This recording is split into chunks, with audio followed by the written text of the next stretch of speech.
Good evening, everyone. Welcome to America's Third Party and our Sustainable Saturday show. I'm David Sponheim.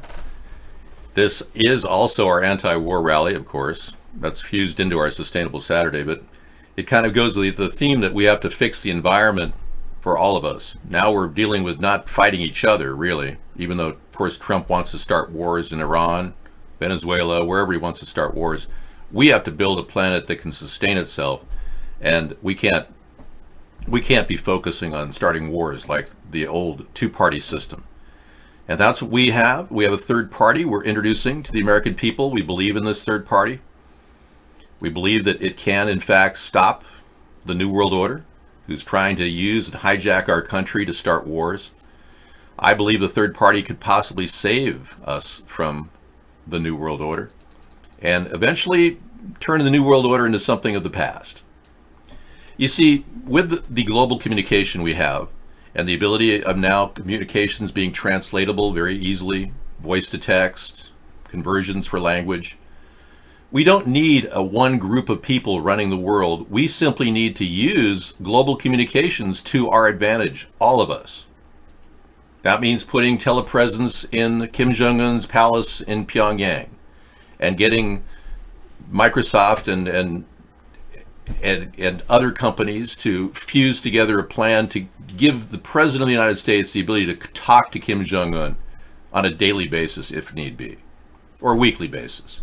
So we don't have to have these ridiculous charades where Donald Trump goes over there and tries to pronounce the word denuclearization, the big word thing. He can't pronounce the word denuclearization.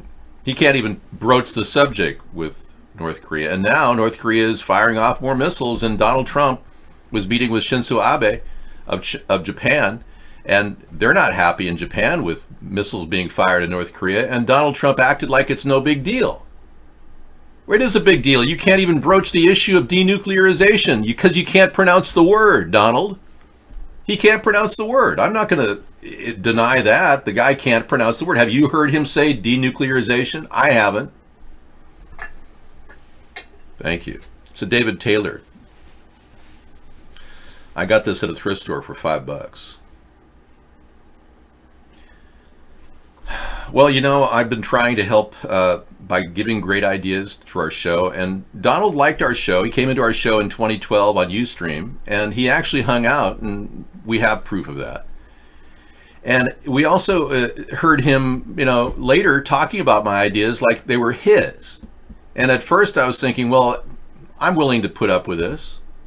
It's disturbing to see people steal my ideas and claim they're his. But, I'm willing to put up with these things if he's going to build a wall, so to speak.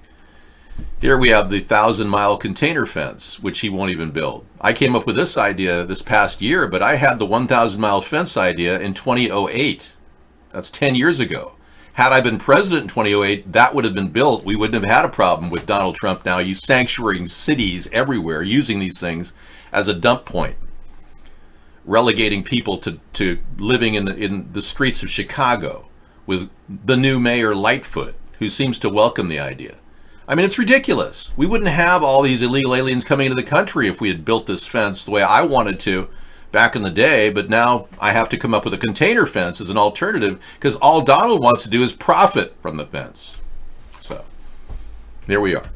People are telling me they want to talk to me just naturally, casually, talk about where we're at. I started our pre-show off with a pretty interesting song by Jefferson Starship, or Jefferson Airplane actually, before Starship came into existence. And it was kind of all about how the 60s were more than just a drug culture. There was a period of peace and love. And believe it or not, there was a real sense of peace and love in America and around the world. And a lot of rock groups were actually pitching that. What we don't know is that the 60s were manipulated by a propaganda division of our government called the Tavistock Institute. That they actually twisted the idea of peace and love into drug addiction and homelessness So a lot of people who are, wondering why their life turned out the way it is and why you're living on the street now that you're, 45, 50 years old or 60 years old. Maybe you were a deadhead during the time you needed to go to college. Well, the Deadhead group, Jerry Garcia, everybody in the Deadhead group, they were all children of Nazis. I'm not making this up. This is a fact. All the children of the Nazis were embedded in our government making music.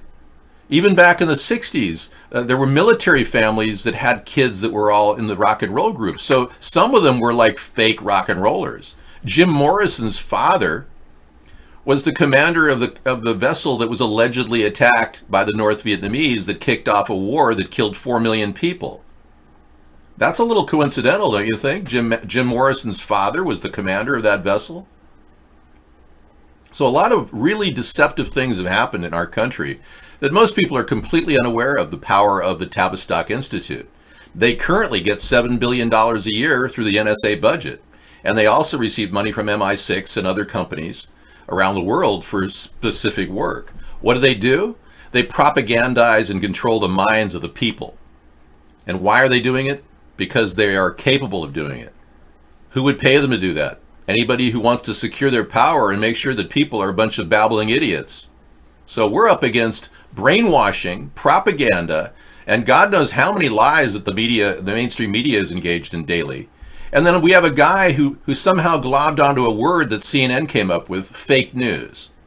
Oh, it's all fake news. So now all the Trump people all think that everything is fake news and they can't even discriminate. And when they do, they start thinking that the earth is flat. So we've got this brain drain going on and the entire Republican Party wondering what the hell's up, because none of them ask any questions. It's all fake news. Well, CNN came up with the word fake news to get our mind off of the Pizzagate story. CNN's working for the cabal that runs this country that pretty much doesn't want anyone to talk about pedophiles in Washington, D.C.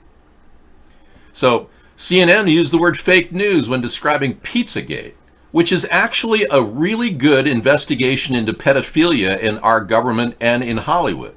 They don't want you to use the word Pizzagate because it actually is something to talk about that would lead to solving the world's problems and solving America's problems. Stopping pedophiles and the abuse of power that's going on in the highest ranks of American politics and the world politics. But they don't want to talk about that. So then Donald Trump globs onto the word fake news. We forgot about what it meant. Now we don't talk about Pizzagate and we don't talk about anything if you're a Trump tart. I don't support CNN. I don't support Fox. They're both completely twisted and pushing you in either direction. CNN's purposely taking people to the left. Fox is purposely taking people to the right. The reason why they're doing that? Okay, I will. I'll read about Riders in the Storm about Jim Morrison's father. Definitely. Thank you. And I'm not saying Jim Morrison was a bad guy, but his father was a bad guy. He was a commander of a vessel that was supposedly attacked by North Vietnam. And Robert McNamara said that was basically BS. Okay? Yeah. So I don't think that's a good guy, but he's still around, Jim Morrison's father. Hey, you have the same name. Wow. What a coincidence. Donald Trump is the deep state. He's basically controlled by the deep state. Donald Trump is being run by the same people that run Vladimir Putin. The same people that run Vladimir Putin run Donald Trump. Putin is one of Donald Trump's handlers. Yeah.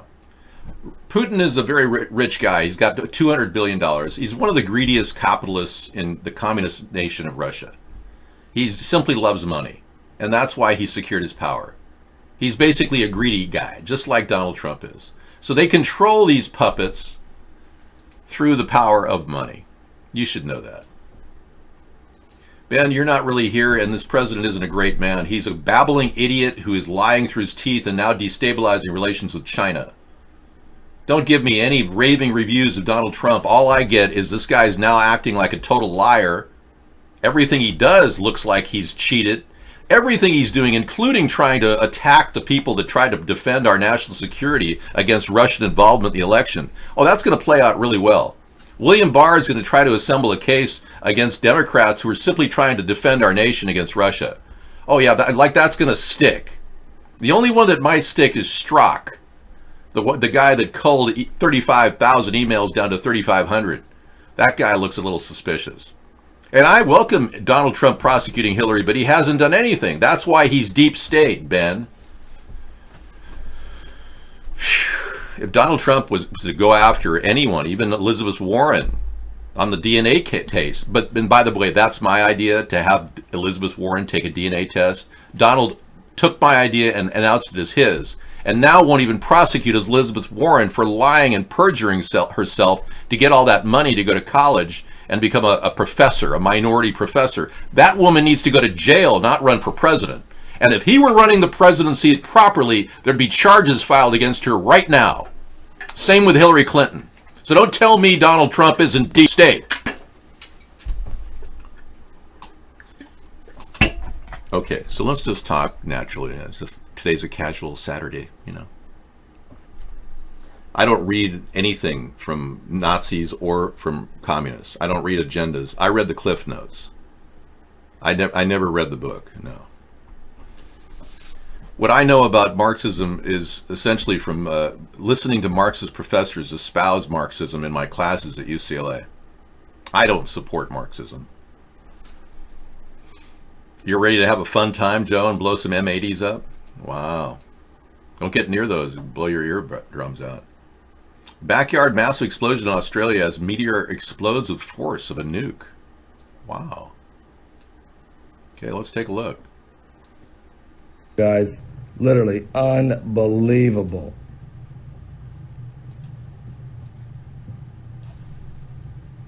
There it comes, there it comes. Explosion. I mean, this thing just exploded with the power beginning to shake. The waves of energy obviously are affecting. And the Bible says that Okay, thank you. Well, yeah, meteors do land in our atmosphere. Let's not freak out. The guy's trying to drive biblical connections to a meteorite. So he's not kept any of his promises. Trump is not actually solving the illegal alien problem. Now he's doing what Barack Obama did, opened up sanctuary cities to send them to the sanctuary cities. Well, if Putin is worth over 80 billion, I'm good with that. I happen to have other information suggesting that he's worth up to 200 billion. Doesn't matter, 80 billion, 200 billion. Donald Trump's net worth of 3 billion is what really is at stake. Say we Google. Let's just do that together, shall we? We'll take some time and Google. Let's Google Gaga. Have you ever Googled Gaga? Google Gaga. I Google. Okay, we're going to look up Donald Trump's net worth.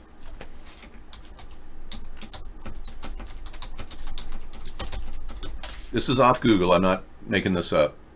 Oh my gosh. And here he said he had $10 billion. Wow. He only has 3.1 billion. Yeah. And yeah. So there you have it. He said he's worth 10 billion, but he only has 3.1 billion. So he lied. Okay? Yeah. Yeah, I know. He lied. He lied about his net worth. And Brexit is not going to have Theresa May. There will be no Brexit with Theresa May. Whatever. If Johnson wants to carry the torch, I still think Nigel Farage should get his butt out there and do something. Take some serious heat instead of just stand around and pretend like he's a Trump supporter. I'm the guy who said that Brexit was going to be cleared the first time around, 6 weeks before it happened. Trump heard my show and said it was 2 days before. 2 days before he said it was going to happen, he agreed with me. But no, Brexit's going to take a lot longer. And the reason is they have to actually figure out a way to quantify it. And with all the money leaving London heading to Dublin, it's just crazy. All the Irish control of investors now is almost overwhelming. So it's kind of hitting the Bank of England, broadsided the Bank of England. I think they need to rethink this plan, but it's definitely doable. And England has a lot of barriers that they need to cross, but their biggest problem is their immigration issue that's led to this horrible rift among their own people. We can't let that happen in America, and that's why I'm tougher on immigration than Donald is. My concept of stopping the Sharia law in Dearborn, Michigan, Donald never followed up on that. We've got people being forced to get married to their rapists in areas. They should have at least an 800 number to call in, and families can say, hey, I don't want my daughter to marry a rapist. And we'll get somebody on that in the social working department of that state. Yeah, but now if you're in Mississippi and your daughter's raped by somebody, she has to have the baby.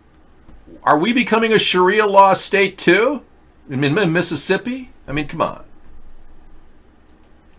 I don't think Trump has the brains to be the Antichrist. No. You have to have a commanding knowledge of the world to be a person of that stature. He doesn't have the ability to even focus his thoughts. Have you seen his ramblings on Twitter? He tweets in tangential ways left and right. He doesn't even have cohesive thinking behind what he's doing. It'd be like playing chess with a 4-year-old where he kicks the chessboard because he doesn't understand how to move the pieces. That would be a game of chess with Donald Trump. And he likes to lie. And I agree with Scaramucci. Donald Trump, he enjoys it. It's fun for him. I realize that, and I certainly think that the Irish and Scottish and Wales can do whatever they want. England can do whatever they want too. I'm not here to pass judgment on Brexit. But Theresa May was very powerful in her speech yesterday, and the last words we heard from her were tearful. She was extremely upset. Yeah, she delivered a fantastic speech, and you can tell she had just broken up at the end.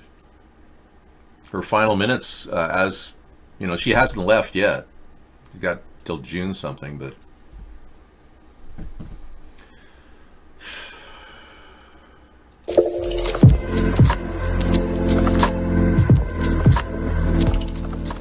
it is and will always remain a matter of deep regret to me that I have not been able to deliver Brexit.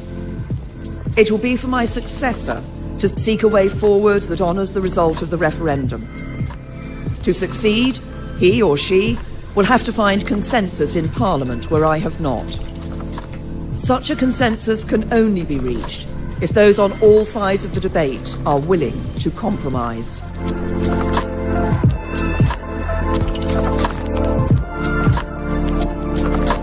all right. I don't really need to play that anymore of that. Yeah.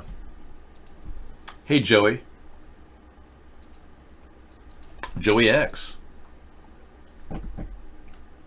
Yeah, a retired lieutenant general has criticized Trump's North Korean behavior because he really feels that, you know, we've got to assess North Korea's missile situation. We can't just give them a right in Japan, free and pass. I don't know if you've seen, but he just sent a tweet about how North Korea fired off some, quote, small weapons, which doesn't disturb him as president, but maybe disturbs his hosts in Japan. Your thoughts?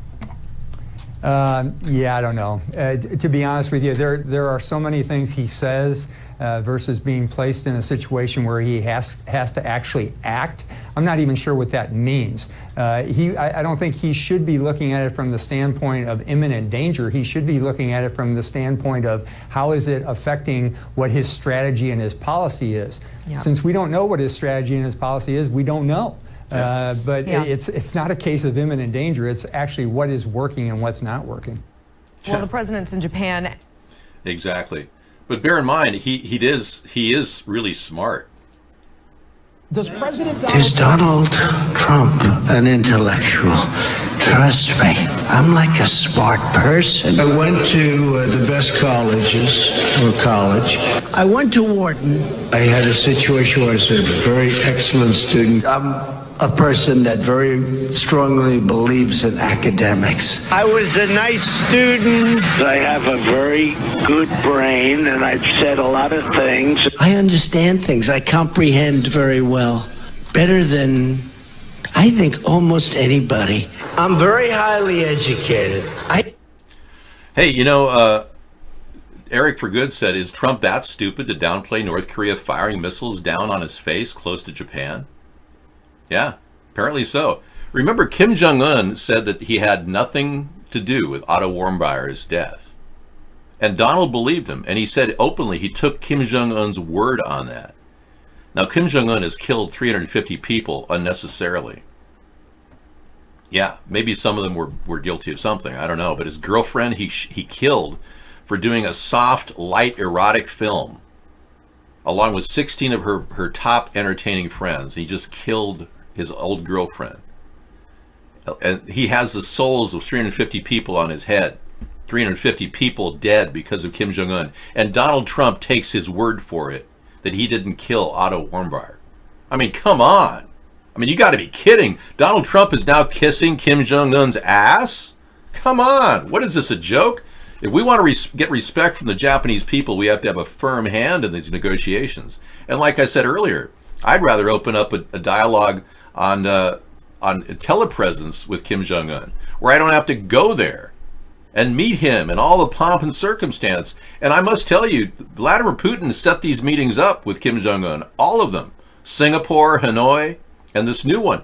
Every single meeting has been handled by the Russian minister to North Korea, Lavrov. Trump isn't setting these up. Pompeo is just taking a call from Lavrov. Okay, we'll set it up for you, Mr. Pompeo. You meet with North Korea now. You know what Lavrov offered Kim Jong-un? 900,000 bottles of vodka when he went to Hanoi. I'd be pretty annoyed going to Hanoi if I didn't get my vodka for my people. And that's exactly what Kim Jong-un was. Extremely angry. Lavrov turned the whole thing upside down, and they had to seize the bottles and take them back to Russia conveniently. Yeah, so no one got vodka in North Korea. Sarah will be in a little while. She's not here at the early part of the show, David. She comes in later. Yeah, she gives us a half hour and then another half hour. So it's no hurry on her. Yeah, she comes in at a little later time. So coming up with intelligent thought in this day and age is a very big challenge, I must say. But you're lucky you've got me to talk to you on a daily basis. Not many people would do this for free. And because I have the intelligence to solve problems that we're all facing, I'm here as a gift to mankind, as to give all of you the opportunity to share your concerns and come up with ideas that we can fix this problem. And I do this because I really care about the country. I'm not doing it for personal gain. I've never made a penny doing the show. But people are making millions trying to stop us. And I'm pretty sure what's happening is definitely a part of a grand plan by the elitists to stop any quell of people gathering together to form an alliance. And they'll put the screws down on those people every time they make changes that will somehow jeopardize the powerful elite's position.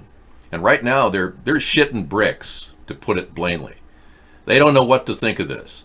The word of mouth that's happening with people talking about a third party around the world, with people watching our UHF feeds, which happen to be out of the kindness of their heart. They bring us these UHF shows. I don't know anything about it. All I know is that the show is copied and put out there over vast areas of territory that normally doesn't even get the internet. Thanks, Teddy. Yes, everything's all new. Trump is making $90 million on the Trump Hotel nearby. So he doesn't need $900,000 in earned income for being president so far. He's already made $90 million on the hotel right nearby, which he's using a USPS office to do it, which violates, in my opinion, the emoluments clause and conflict of interest. So he doesn't need $900,000 in income. He's making $90 million off of the hotel in DC. Thank you very much. Do your math. He's screwing you over, and you think that's good.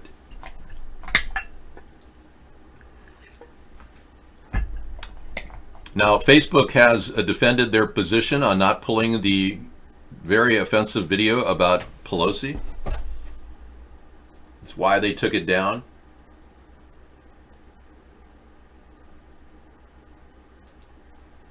And that's why we work with more than 50 fact-checking organizations around the world. If there were misinformation that was, let's say, tied to an ongoing riot or the threat of some physical violence somewhere in the world, we would work with safety organizations on the ground to confirm falsity and the link to violence, and then we actually would remove that misinformation. So But what we're misinformation talking about here, that doesn't promote violence, but misinformation that, portrays the third most powerful, politician in the country as a drunk or somehow impaired, that's fine. no, what's important to us is making sure that people have the accurate information to make their own choice. But it's not They can't make an accurate. They can't make an accurate assessment if they're given false information up front. She has a fallow argument. You can't libel or slander the first lady. You can't do that, and under the aegis of shared free information. Anyone in the public eye can be libeled or slandered. It's true, but to promote it, that's a whole different thing. And Facebook's in a very interesting position where they can promote that. That's dangerous. And I'm not a big supporter of Nancy Pelosi or the Democrats, as you know, because I want impeachment. And Nancy's siding with Hillary Clinton that we shouldn't bother. Oh. Well, if the Democrats don't do something in the next year and a half showing their net worth, they won't have another win in any election in the future, and Donald Trump may just win by default because the American people will look to them as a bunch of weaklings, unable to do anything. You see, American people like strength in leadership. And with Donald Trump, they think they have it. What they don't know is that Donald Trump is all talk and no action. The Republicans don't realize that Donald Trump hasn't prosecuted Hillary and never will. The Republicans don't realize that Donald Trump will never do anything of substance because he's just a bullshitter. And he's been doing this all his life and getting away with it, and nobody ever called him on it. So you Republicans have a big problem to deal with. You got a bullshitter leading our country into a toilet bowl, and you don't realize it. I'm right in the center. I wasn't a Democrat, but because I left the Democratic Party in 2007, briefly I said I preferred Democrats in 2014 when I ran for election, only because they give you two choices, prefer Democrats or prefer Republicans. I gave the preferred Democrats, and the Democrats hated me. Anyway, I don't like the Democrats either, but I can tell you I have moved to the right, and I'm here to protect your rights too. That's something that you're not going to get from any candidate like Beto O'Rourke, who's willing to cave your rights into a liberal mindset. And you won't get that from Donald Trump, who doesn't seem to be able to stand up for your rights when he turned around and said that people with PTSD, oh, just take their guns and then we'll do the due process later.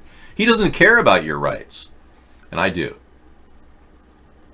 So I am technically Mr. Right.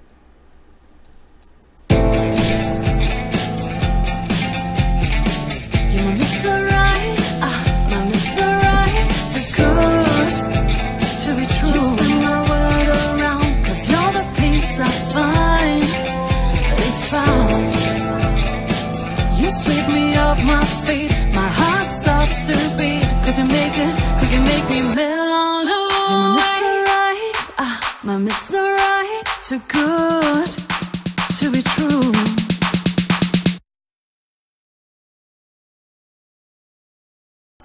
Okay, so I'm going to let the show go to Sarah now. She's going to take over, and we'll go from there.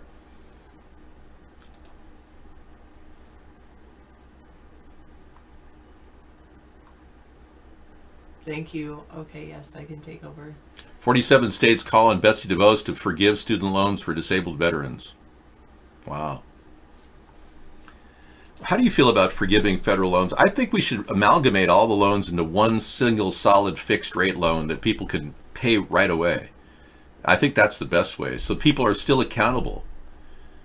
Well, or, you have work opportunities for them to pay back their loans. That's so a good if idea. they can't pay it back in the form of money, they can pay it back in the form of work. I know that certain teacher student loans are forgiven if teachers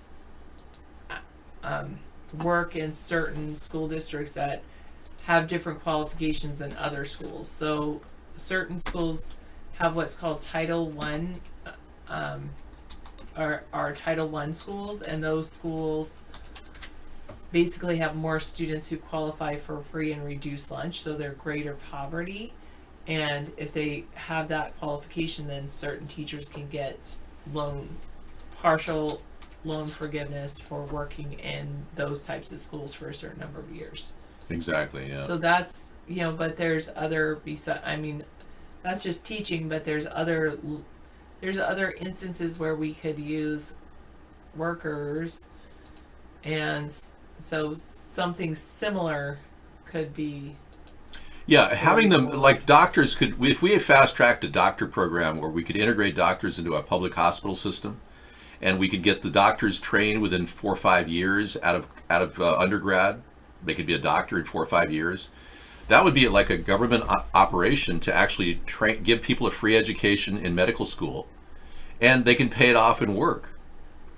Okay, I want to show somebody a quickie here. I'll give you that in just a second. You can take that story. But somebody asked me how to get into the pinball machine at our site. Okay, here it is. We have the coolrock.com site. It's up and running. Go to coolrock.com and see this button right up here.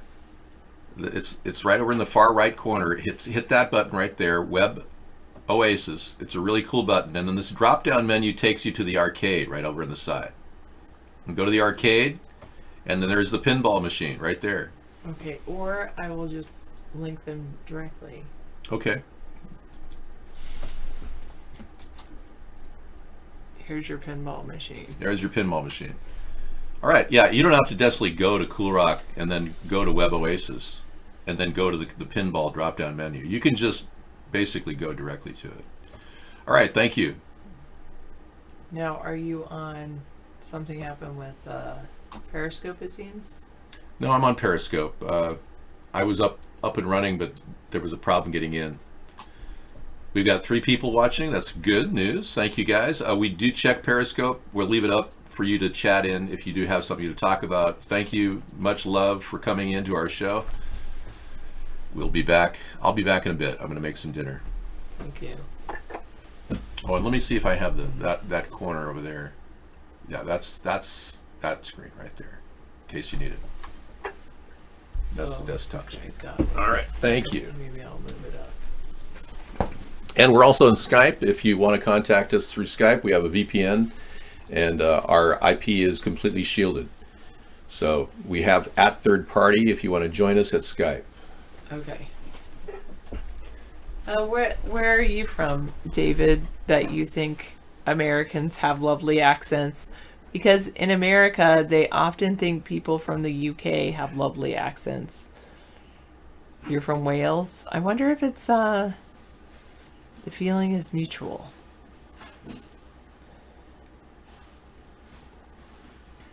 I think I have ancestors from Wales. I think I do. But I could be wrong. Like, they would be very distant ancestors because most of my recent ones were all from America, of course. Massive meteorite explosion in Australia, breaking news. I did my thing about the Davos and the disabled veterans student debts is I thought that they had VA loans for, is it VA loans or VA? They had some kind of student program for people who are veterans for education. So the question I have is how and why are they going into debt to get an education if they already have some kind of grant program to pay for their education?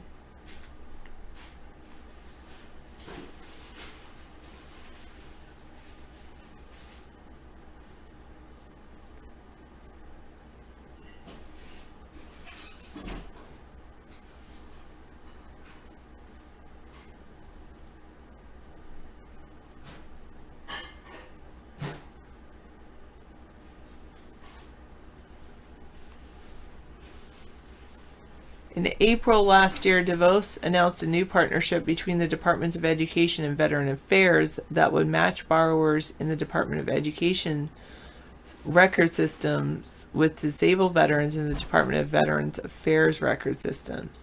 People deemed eligible for loan discharges would be mailed a letter including an application for totally and permanently disabled status. Under the Higher Education Opportunity Act of 2008, if student borrowers die or become permanently disabled, they are eligible to have their loans forgiven. So a successful granting of TPD, total and permanently disabled status, would allow for the complete discharge of student loans. The Attorney General argued that automatically canceling the student debt would benefit veterans whose severe disabilities might prevent them from filling out the necessary forms. Wait, did they get disabled after they got their college degrees?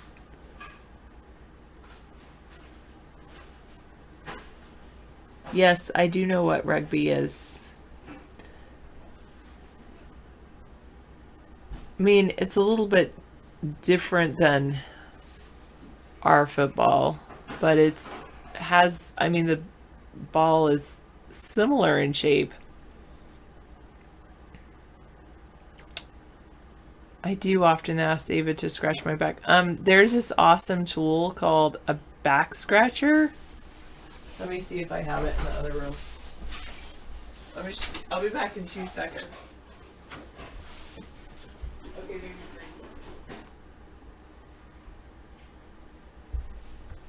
Oh, it wasn't where I thought it was.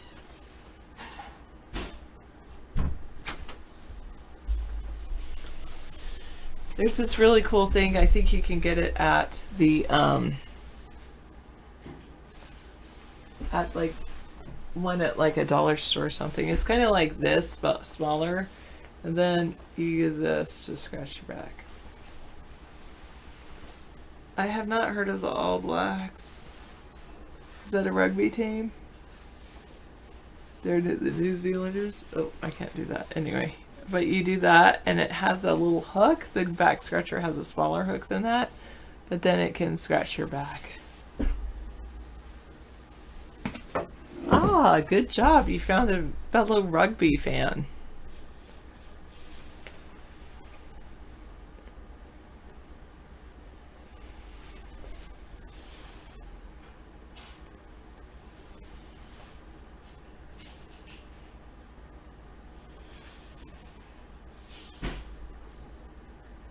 Yes, I'm really 5'11". How tall did you think I was?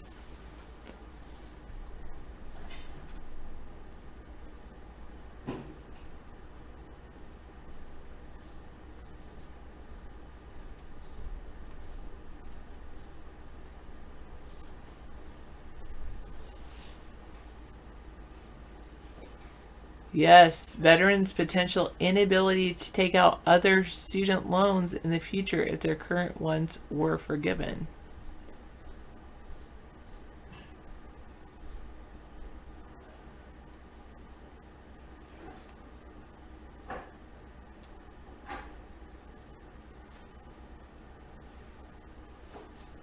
David is 6'4". Yes, I'm almost 6 foot. Hello, Teddy. Wow, where were you guys? You guys have been gone, but you've all come back. Yeah, David is 6'4". Where is David? He's making my dinner. No, he probably won't do that if he's president.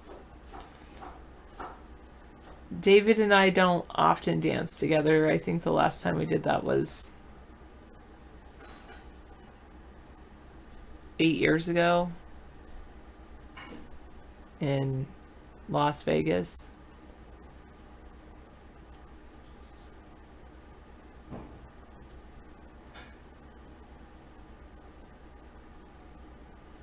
David has his own dance moves, like, and then I have my own dance moves. We don't really.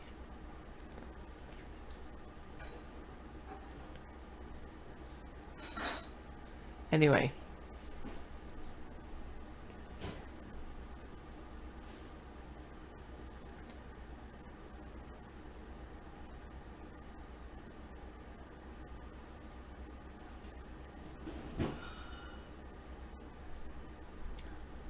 They say that there might be an increase, that people that do qualify for total disability may have higher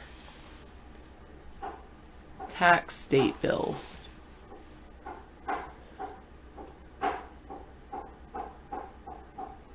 No, I do not believe that the USA will make a base at the moon. Another country, possibly, but not the USA. A company in the USA, slight chance, but unlikely.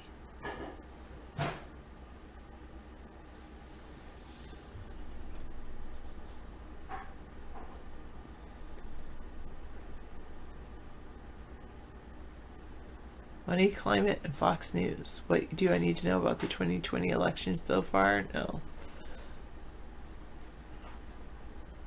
Trump is demanding legal immigrants reimburse the government for welfare programs.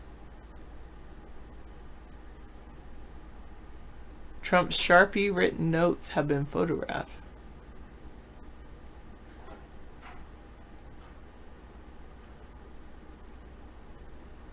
Oh.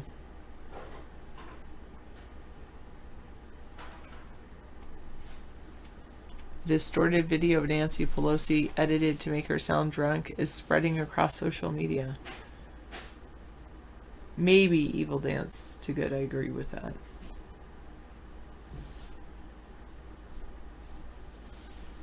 But I do believe that we put a man on the moon.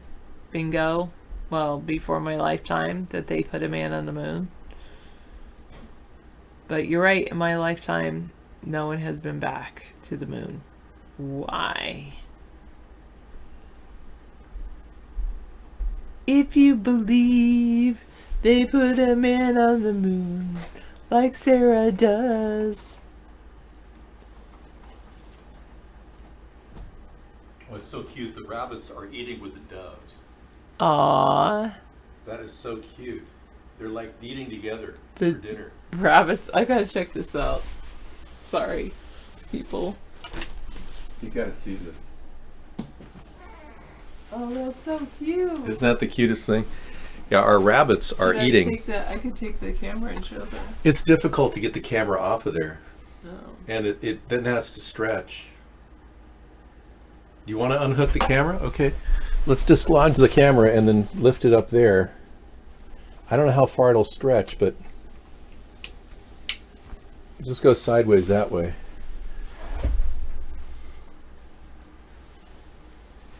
Let me zoom in on it.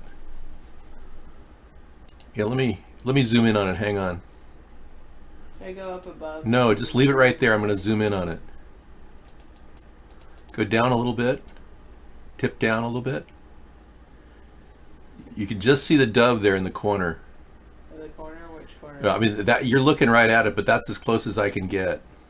Should I go up and tip down? It doesn't matter.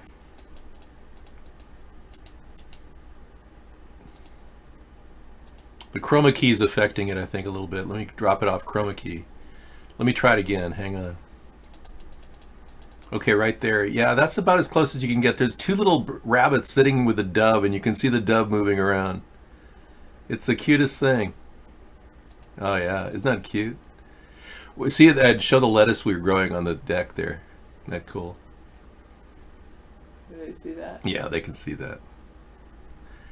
Yeah, we're growing our own lettuce there on the deck. It's kind of cool.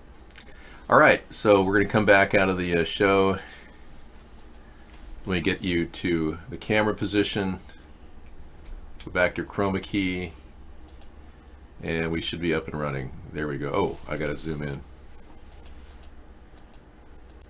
All right. Thank you. And that's really cute, yeah.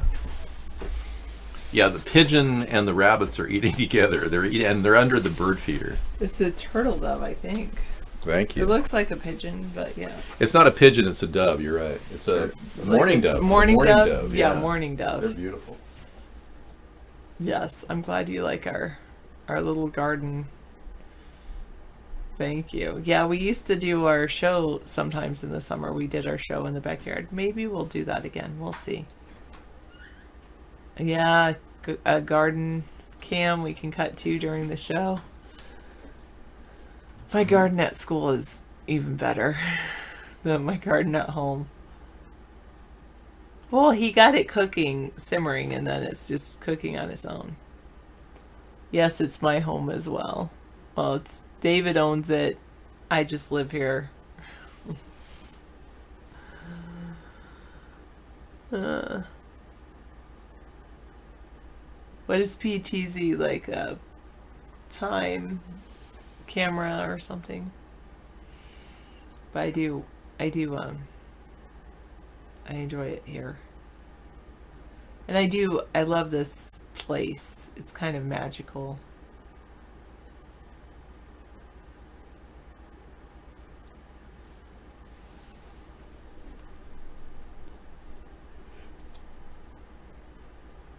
We've reached our limit, our limit.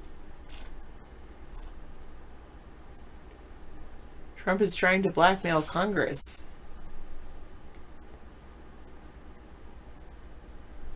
He could well undermine the constitutional system.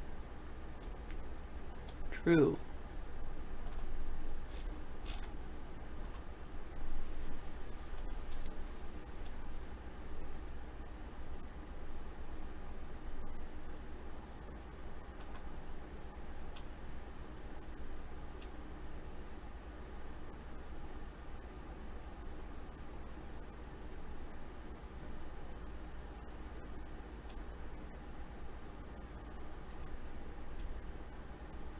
Wow.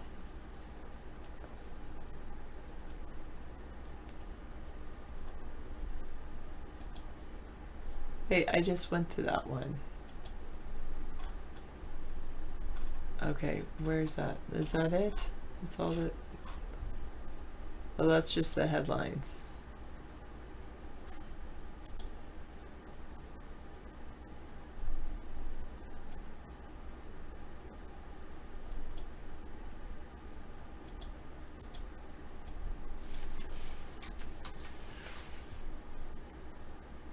Oh, is she?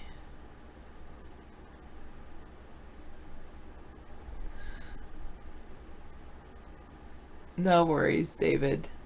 Oh,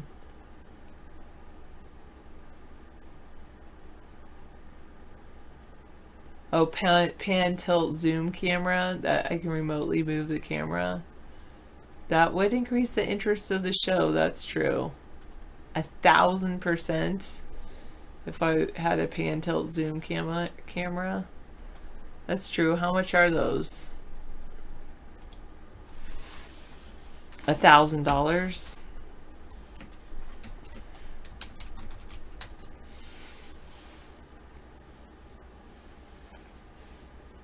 A Lorax one. Lorax technology. But I want one that's color, right?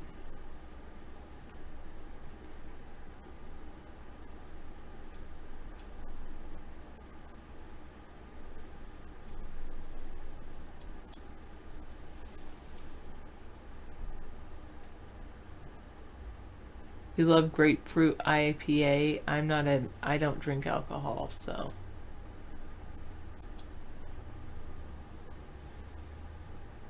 Oh, they range from $400 to,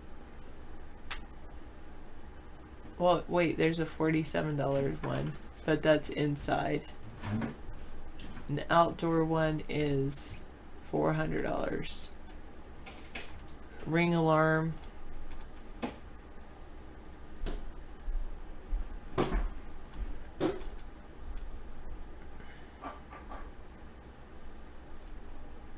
Wait, there's one for 80s for 180, one for 99. What is that one? That's for motorized zoom, dome style for ceiling installation.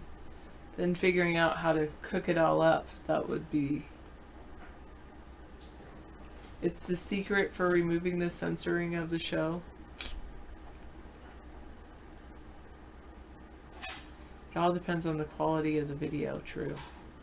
Well, this one's funny. It's HD 1080p. 4x optical zoom, motorized zoom, dome style for ceiling installation. $100 from Wind Safeguard. My problem is, how do I actually tap into it?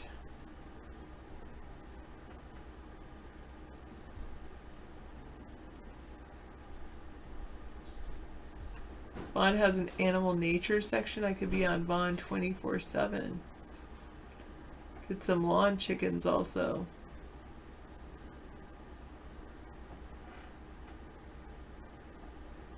Yeah, I don't want to get lawn chickens yet because who's going to watch my lawn chickens when I leave? I mean, of course, who would want to leave this beautiful place, but I think I am going to go on a little trip, and then I don't know who would take care of my chickens.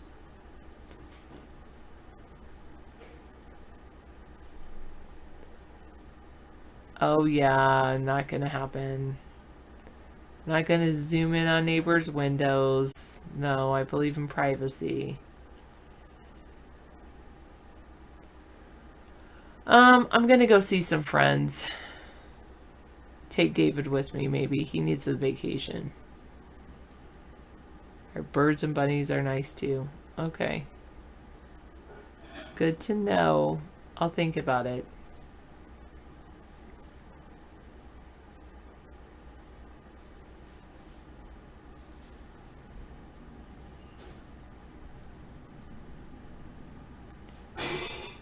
Was that the Amanda from the other show, Meta Nemesis?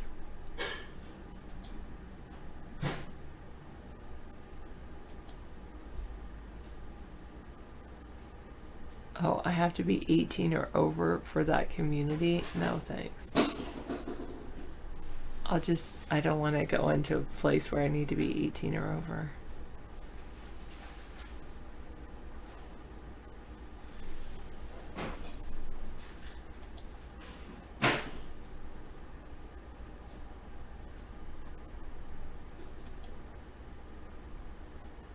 Today it's rainy and 54 degrees. Tomorrow it's going to warm up.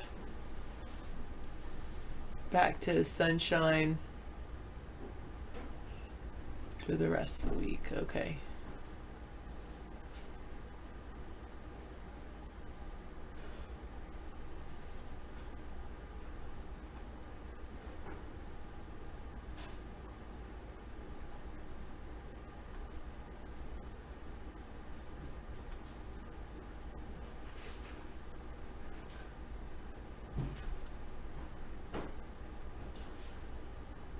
Oh, New Yorker has a story how legalization changed the Humboldt County marijuana.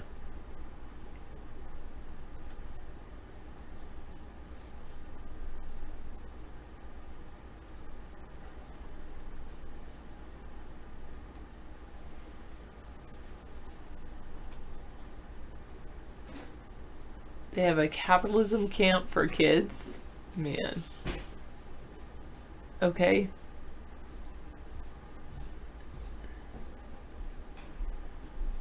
I'm not going to do a bunny skinning show for, thanks Evil Dance, for our Thursday cooking. You live on a 40-foot sailboat. You have 3 cats. It's difficult sometimes, but you got used to living in small places. When you're renting in London,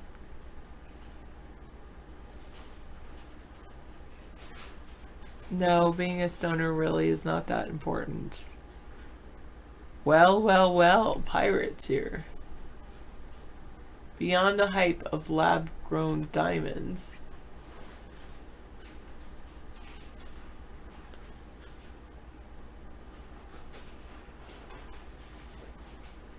The world's most valuable brands 2019. The future of AT&T is an ad tracking nightmare hell world, according to The Verge.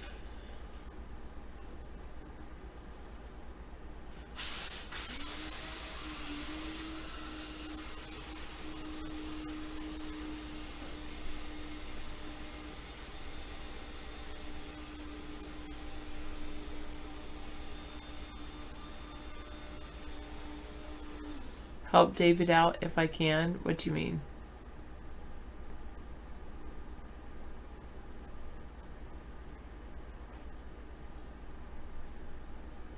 What does that even mean? Bluetooth's complexity has become a security risk.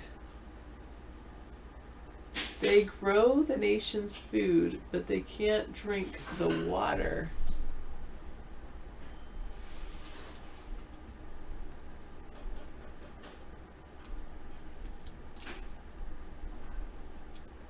Yeah.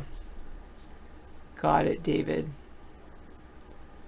You're planning on sailing around the world, but you're not wealthy enough to retire, so you have to work. Got it. You live on less because you live in a 40-foot sailboat. I'm sure you only have the things that you need. Thank you for your prayers.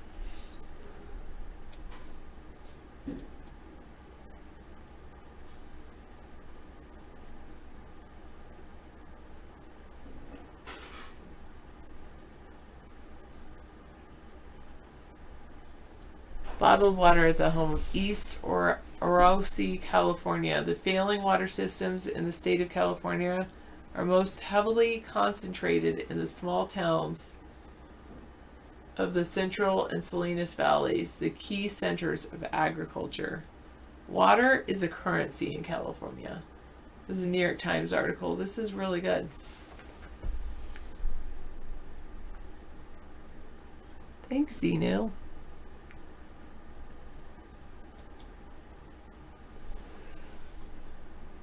And the low-income farm workers who pick the Central Valley's crops know it better than anyone. They labor in the region's endless orchards, made possible by sophisticated irrigation systems. But at home, their faucets spew toxic water tainted by arsenic and fertilizer chemicals.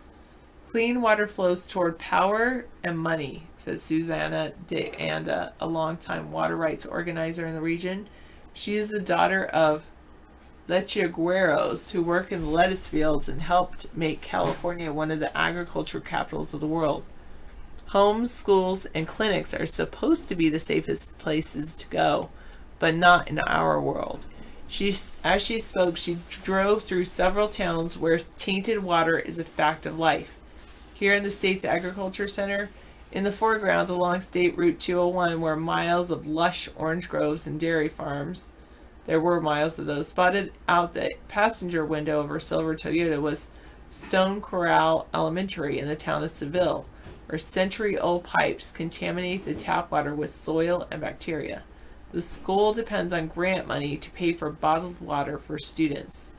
Today, more than 300 public water systems in California serve unsafe drinking water, according to public compliance data compiled by the California State Water Resources Control Board.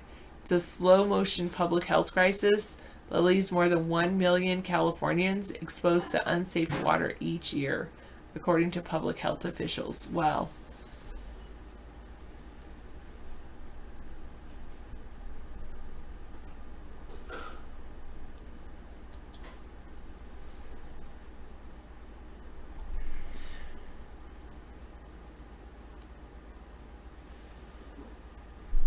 Although water contamination is a problem up and down the state, the failing systems are most heavily concentrated in small towns and unincorporated communities in the Central and Salinas Valleys, the key centers of California agriculture. About half of all failing water systems are in the agricultural San Joaquin Valley in the southern section of the broader Central Valley, said Ellen Hanak, the director of the Water Policy Center at the Public Policy Institute of California.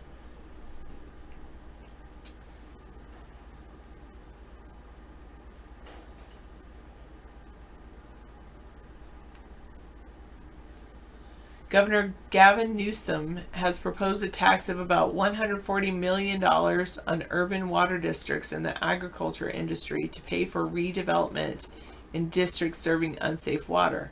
That money would come in addition to $168 million he's allocated toward water infrastructure improvements from a bond proposition passed last year.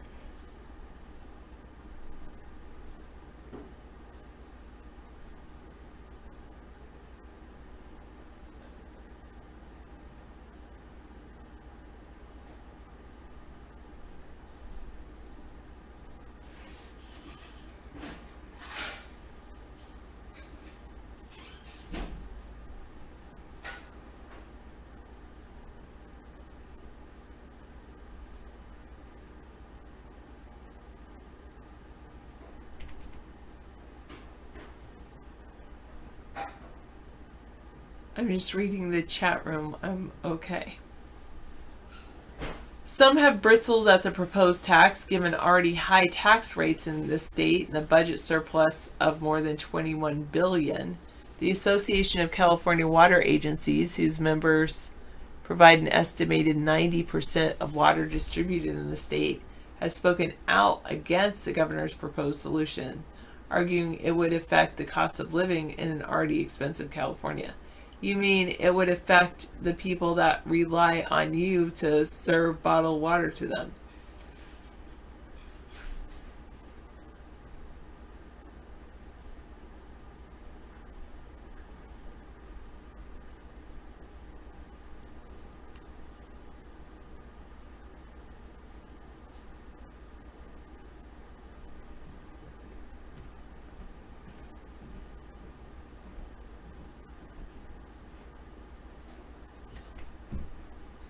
Primary, David, I teach primary.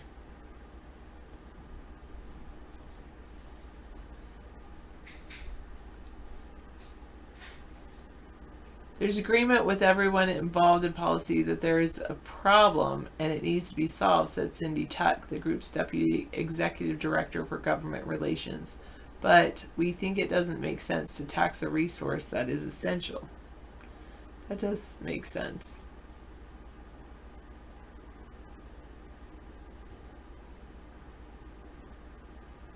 Well, you do as well, Kiefer? No, Bingo, you don't need to read the chat to know what I'm talking about. Back to girls like you were not with girls at one point, Pirates?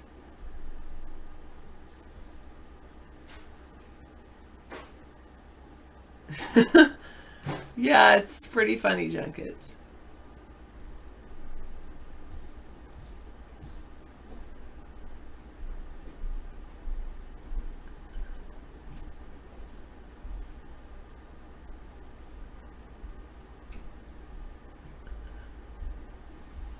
All right.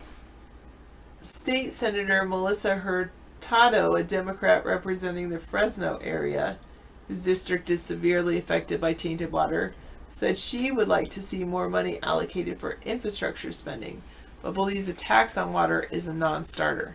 Last week, the Democratic-controlled state Senate Budget Subcommittee voted against the governor's proposed water tax in favor of recommending funding from the state's general fund. The legislature is expected to work out the details as part of a broader budget negotiations, which will come for a vote in June.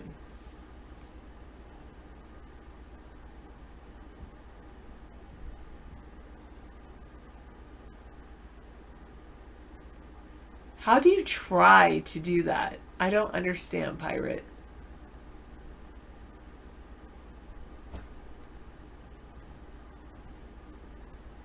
Like, how do you, why? Why and how? Pirate was saying he tried to be gay. Like, I would think that either you are or you aren't.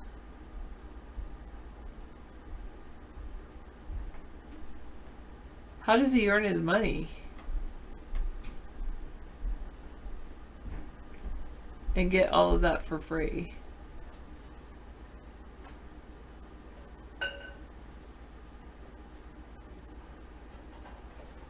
No, I don't think you need to read the chat. Hello, Reptoid. I'm just letting the chat go.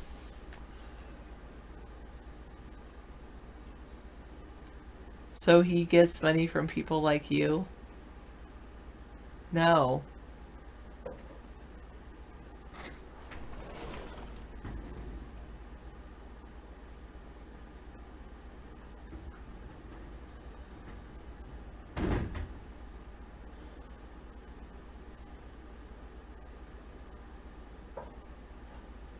Yeah, okay.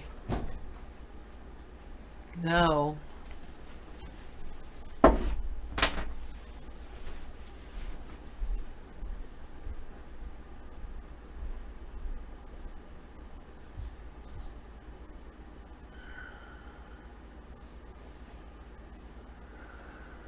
No, I'm going to go back to reading my thing about water in California. The debate in Sacramento feels far away in East Orosi, a farm worker community about 500 nestled along the foot of the Sierra Nevada that is surrounded by fields of oranges.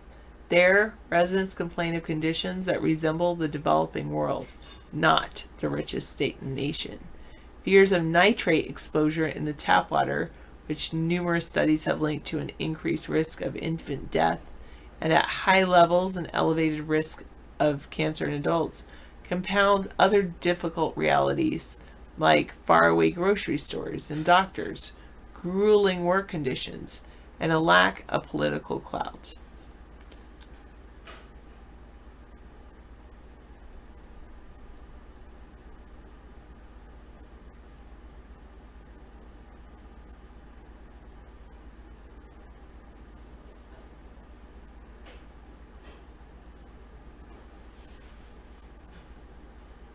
Veronica Corrales, the president of the East Orosi Water Board, wonders why more people are not outraged that in 2019, people living in a state as wealthy as California lack such a fundamental necessity.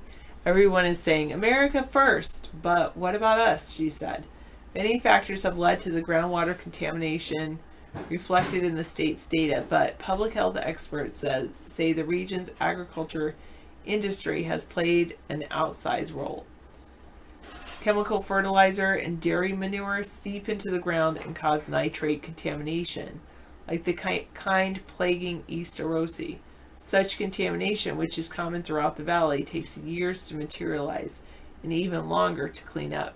Arsenic is naturally occurring in some areas, but can become worse with exhaustive groundwater pumping, which has been a long-standing problem in the valley and accelerated during the drought between 2012 and 2016.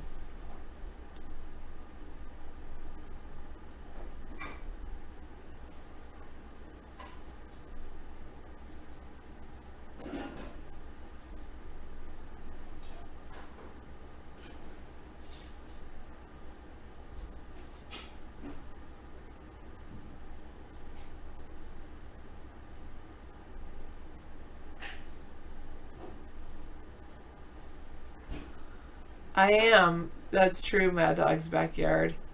Well, David will when he comes in.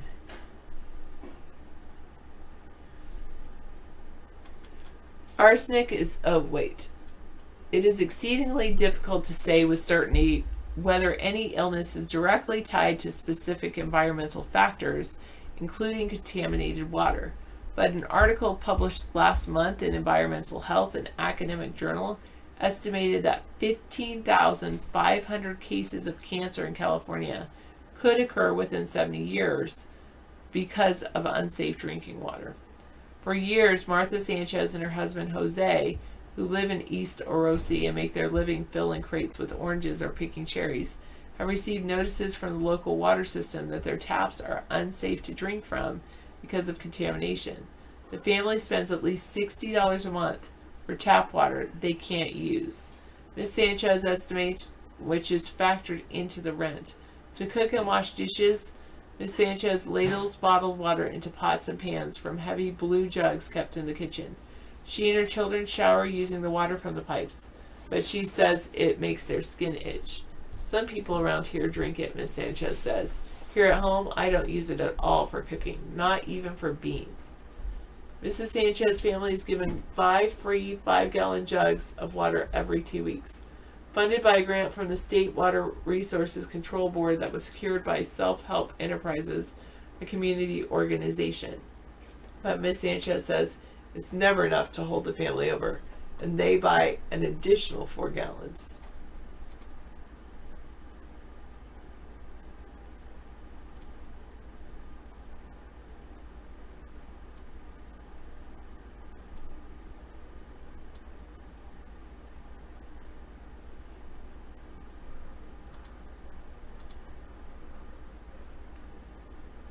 Her husband, who is supervisor in the fields, pays for clean water out of pocket for the employees he manages because the farm does not provide it. Sometimes he brings in about $80 for a full day of work. These problems are not new. The failing infrastructure at the heart of the potable water crisis in these communities is tinged with the legacy of rural redlining, says Camille Panu, the director of the Aoki Water Justice Clinic at the University of California, Davis, who likened the situation in the valley to the one in Flint, Michigan. Flint is everywhere here.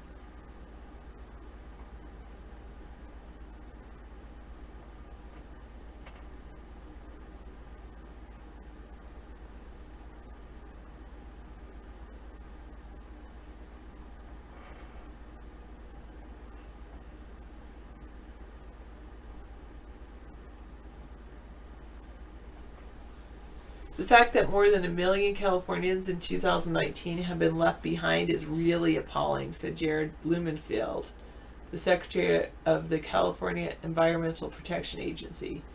I'll never forget talking to people in Imperial and Coachella Valley who are like, you know what? It's amazing when we go back to Mexico. The water is better. Mr. Blumenfeld said the vast majority of water systems with unsafe water are in small communities where there are too few customers to cover the cost of water treatment and maintenance.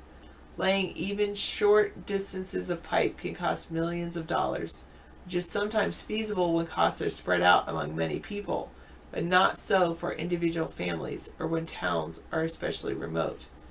I've never seen as many small drinking water systems in any other state. California is unique in that way, Mr. Blumenfeld said.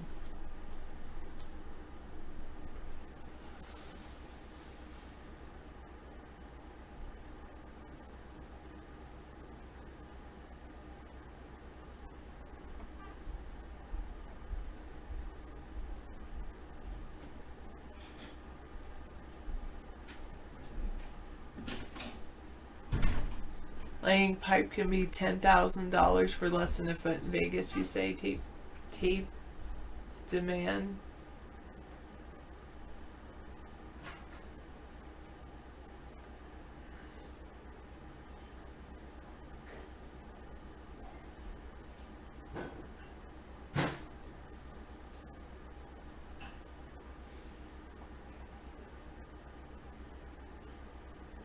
Many families who live in those areas use water from private wells because their homes are not connected to public water systems. The number of people exposed to dangerous water statewide could be even higher than the data shows. The state does not regulate private wells and does not monitor systems with fewer than 15 connections.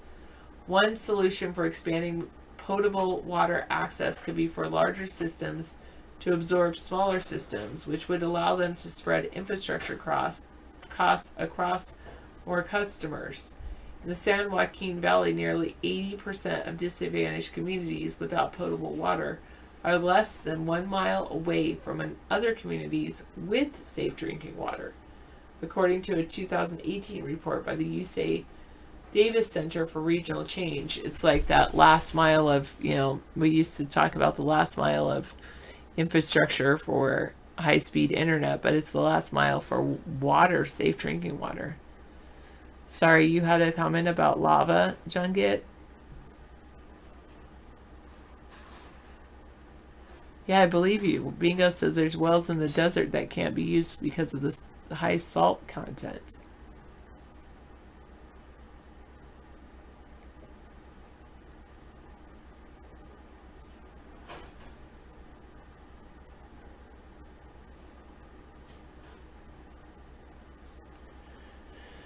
All right.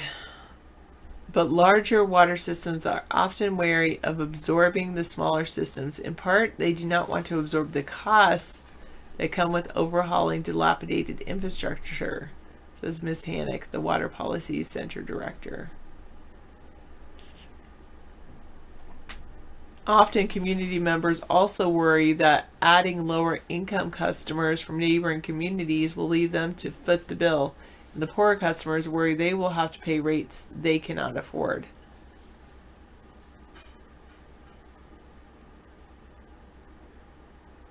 This is where David starts pushing his seawater pipeline idea. True, bingo.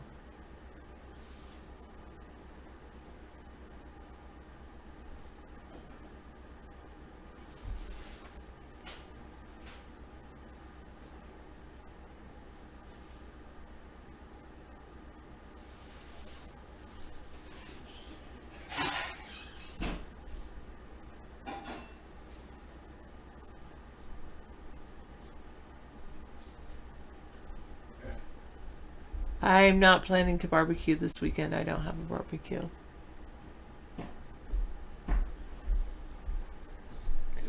The East Orosi Water District has teetered from one consolidation effort to another over the last decade with little success.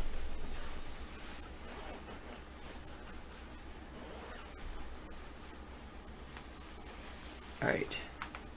Okay. What is this about? This is all about water in California and how there's like pockets in mostly or large swaths, but anyway, Central California, the whole agriculture region has unsafe water throughout the region, and it's like this last mile of infrastructure. There's these poor communities that are just like a mile away from like places with safe drinking water, but then they don't have the infrastructure to have safe drinking water, and they can't get filters in there. It's not about filtering. It's like they're so contaminated with things from nitrates and things from the chemical filters won't get rid of this. fertilization It's too toxic. and So then, you can't filter this water. yeah, it's so toxic that they have like it's a pretty. They good needed the article. ocean pipeline there to get fresh water. Bingo just said that. I'll talk He about said- that right now. He said that's when David comes in with his seawater pipeline idea. I recommended you, there's a complete buffet bar in there for you. You got your pasta, your wontons, and it's like I created a buffet bar in the kitchen, so help yourself to everything, including the salad from lunch. Wow. Enjoy. Yeah, the ocean pipeline is a big part of our show. Yeah, here it is. The concept. Trump actually tried to steal the idea. He called it an ocean dome that he had come up with, and he had never come up with an ocean dome. We had the ocean pipeline project set up in 2005, and he came in 2012 and said, "Oh, I'm coming up with an ocean dome. It's brilliant. I'm going to talk about how we're going to create water." And it just, my goodness. I mean, stealing ideas. I saw him coming a mile away a year before the election. And I realized this guy's willing to steal my ideas and not even implement them. Now, we'll get to the Trump diversions right now, but obviously we have to talk about the pipeline, so I have to bring it ahead of his Trump diversions. Oh, he's coming up with any way he can to sidetrack us from the reality of his corruption with Russia. No, we had some chicken from Costco, tick and time bags, that turned out to be... Costco, I don't know if you realize this, folks, but Costco loses $30 to $40 million a year on their chicken. And they've been buying chicken from another producer that uses hormones in their chicken. And now Costco is moving into creating chicken themselves. So they're moving toward that. But there's still the best deal in chicken out there for a baked chicken at Costco. It's $4.99. Whereas you'd pay $8.99 at a store.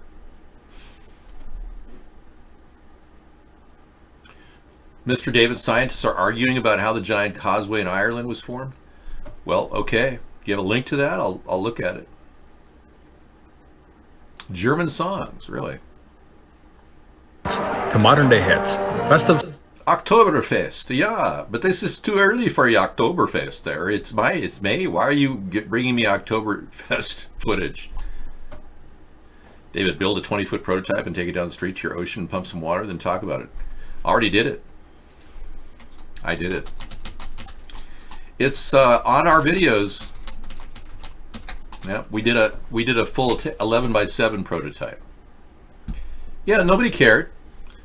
Nobody cared. I've already done it. I built a prototype like this. I have all the equipment to do it anywhere in the country for demo, but nobody cares.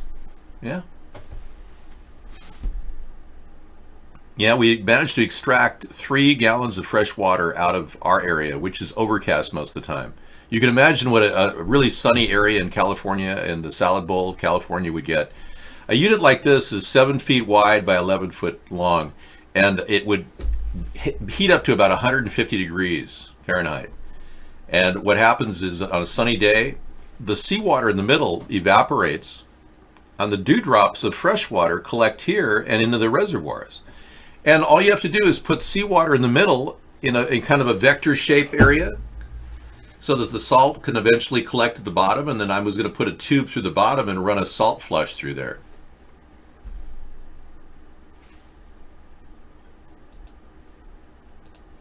So Bingo lost his account. Yeah, look at that. Jeez. Too bad, Bingo. Good luck getting another one. I'll be banning every Bingo from here until eternity after that statement. Later. We don't get along anyway, buddy. You don't even understand what's going on in the world. Yeah, you don't belong here. We could sell the salt to Morton. There's concentrator containers that actually solar concentrators that can use molten salt. So it wouldn't mean we wouldn't have to create molten salt. It would be right there. Eventually this water gets very briny, very salty.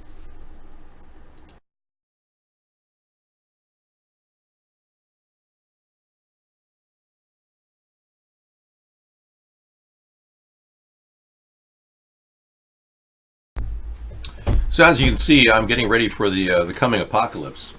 I've got my riot set up here so I can put my riot gear on.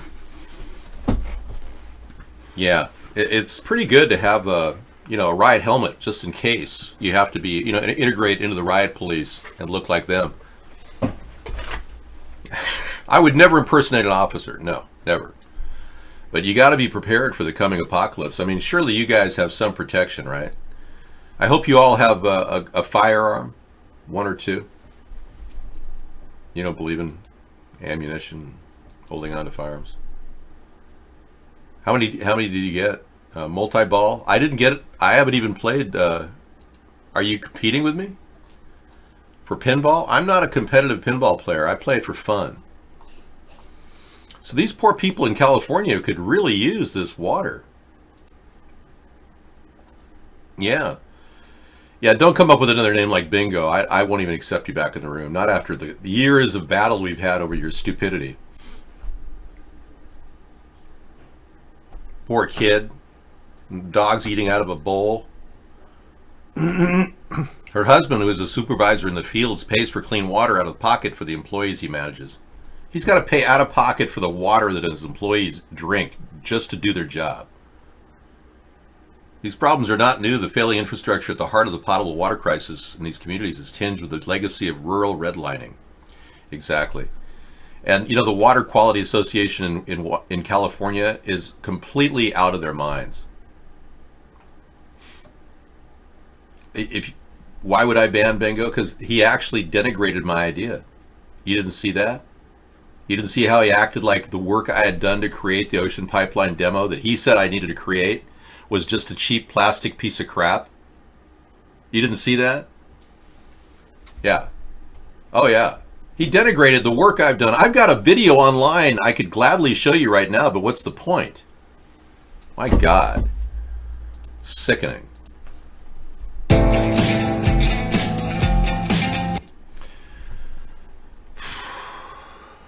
No, I'm not going to bat him. Bingo has been having problems with me for some time.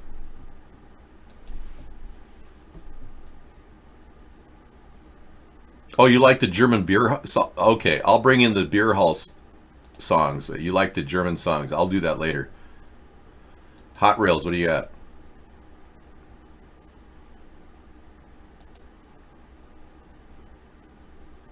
Women are becoming so desperate they're forcing men to have sex at gunpoint.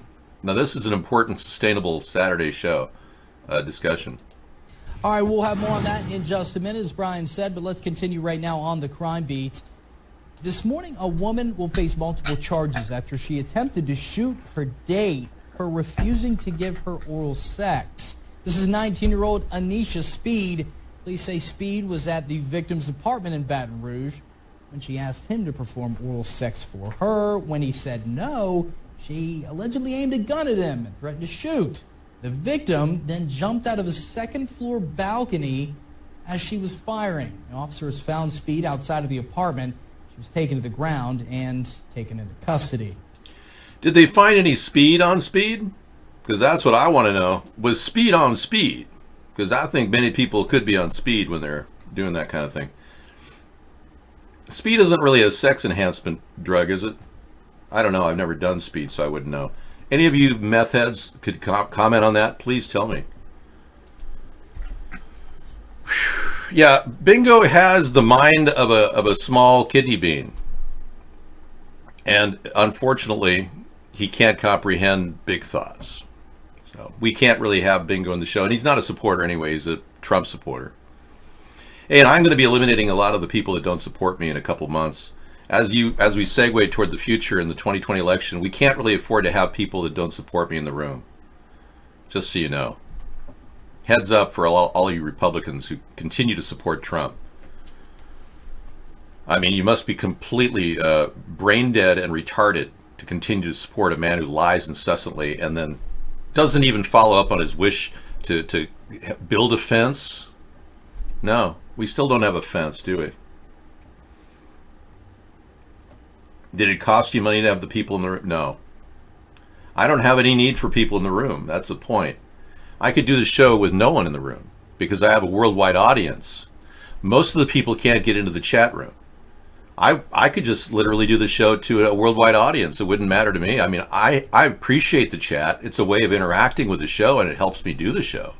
Don't get me wrong. I appreciate your being here. But it's not necessary that I have an audience. Studio audience says...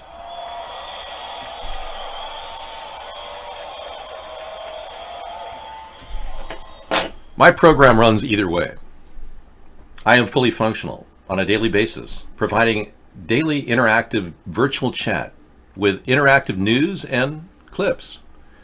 And if you don't agree with me on any subject, that's okay. I don't mind that. But it's the slow grinding away of every idea I have by saying, you didn't do this, you didn't do that. I don't need that in my show. And I especially don't need people who don't understand how censored I am. And Bingo doesn't get it. Neither does War Games.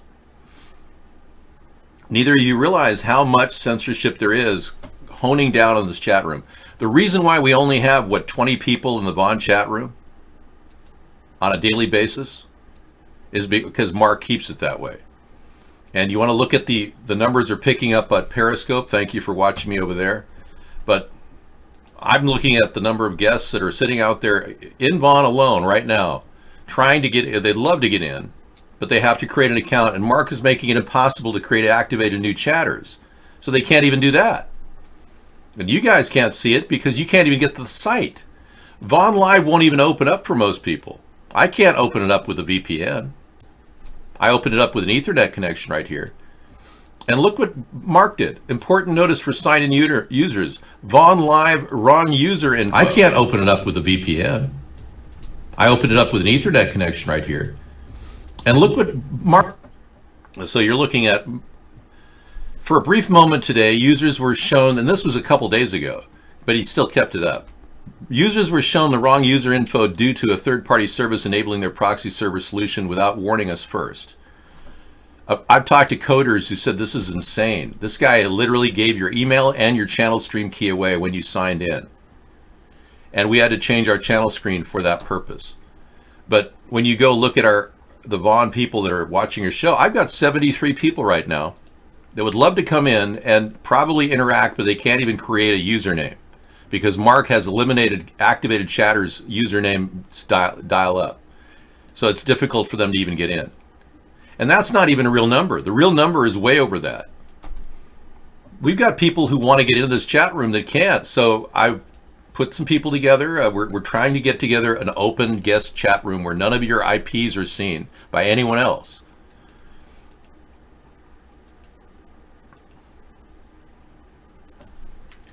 Well, you say you don't insult me. You insult me by being here and not understanding what I'm talking about 99% of the time. You're insulting my intelligence and the time I give you every night. You are insulting me by sitting there and doubting every single thing I say. Why would I want people in the show that aren't supporters? Seriously. What gain do I have by having a bunch of doubting Thomases not believe a word I'm saying when I've been the most honest person on earth all my life and continue to deliver a message to people every night? Yet you don't agree with me. You don't believe me and you don't believe my perceptions. I show you the sky literally clouded with chemtrails like these.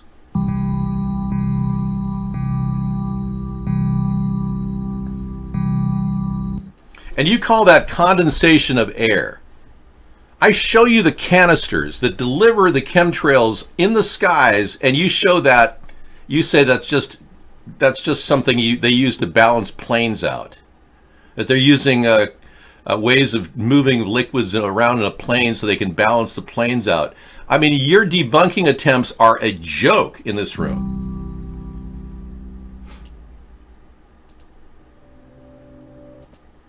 It's evidence that they're using biohazard products. Okay, these are not just to geoengineer our skies. Okay, they are using these to do something else. Now, are they poisoning the skies? Most of you are going to say yes. But I'm curious, have you ever Googled smart dust? Smart dust is supposed to be a nanotechnology which is capable of doing a lot of things. It's controlled by computers, of course. Yeah, let's Google smart dust. You're not really looking at any information. What you're doing is doing selective learning. And that's not something that we really need here. If your mind is tuned out and your blinders are on like this, and you're a horse, it's just like a field animal and going, and you're waiting for your basket of oats to stick your head and go, and you're going along with your blinders on, you don't see anything going on around you. You're doing selective listening and selective learning, and you're of no value here.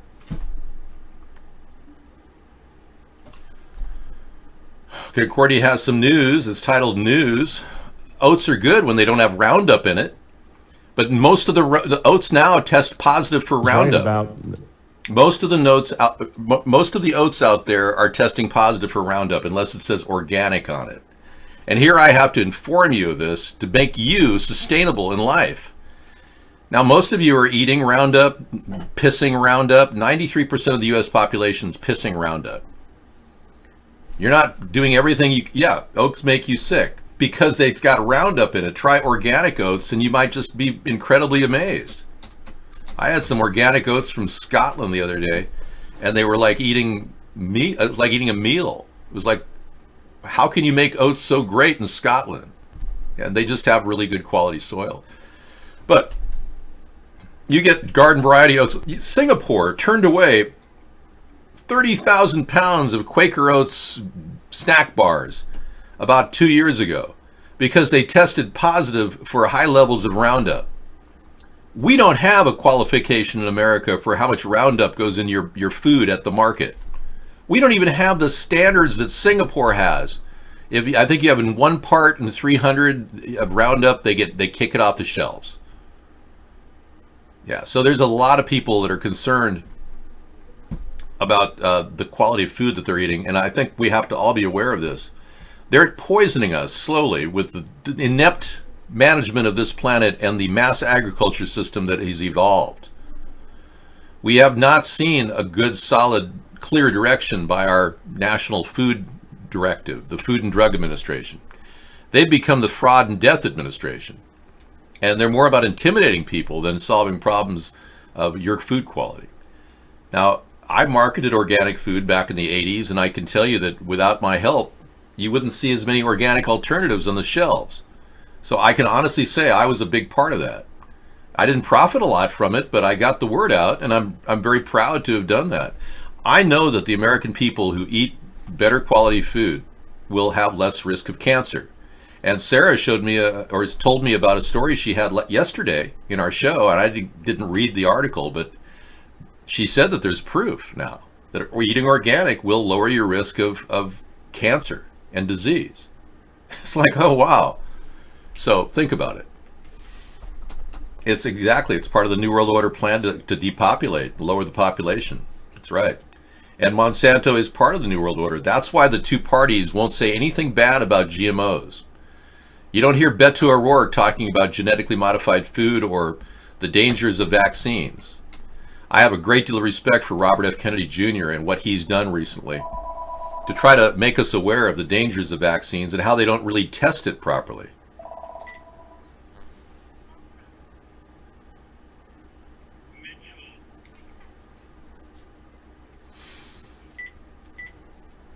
Yes, hi, can I help you? That's not your voice when you called in. You're not the same guy. You got to use the same voice. Okay, later. Hey, Dave. You got to use the same voice, otherwise there's a contradiction between who you are. And once we see a contradiction, we know you're a fake caller. Yeah, take comfort in the fact that I ban the same guy every night who has 300 different usernames. Introducing Melko, the guy who cannot possibly avoid our show because he absolutely feeds on the negative energy of being banned. It's unbelievable. Anyway, I'm not part of the New World Order, and I'm not a shill. Some people have accused me, David, you've been around for 10 and a half years, you must be a shill. No, I'm a person who's a survivor against all odds. They would rather get rid of me and kick us out of the show. They'd rather shut me down. I've been offered $300 million twice by people in our show. Maybe they're just BSing, I don't know, but I was offered $300 million twice just to stop, cease and desist this show, to stop doing what I do.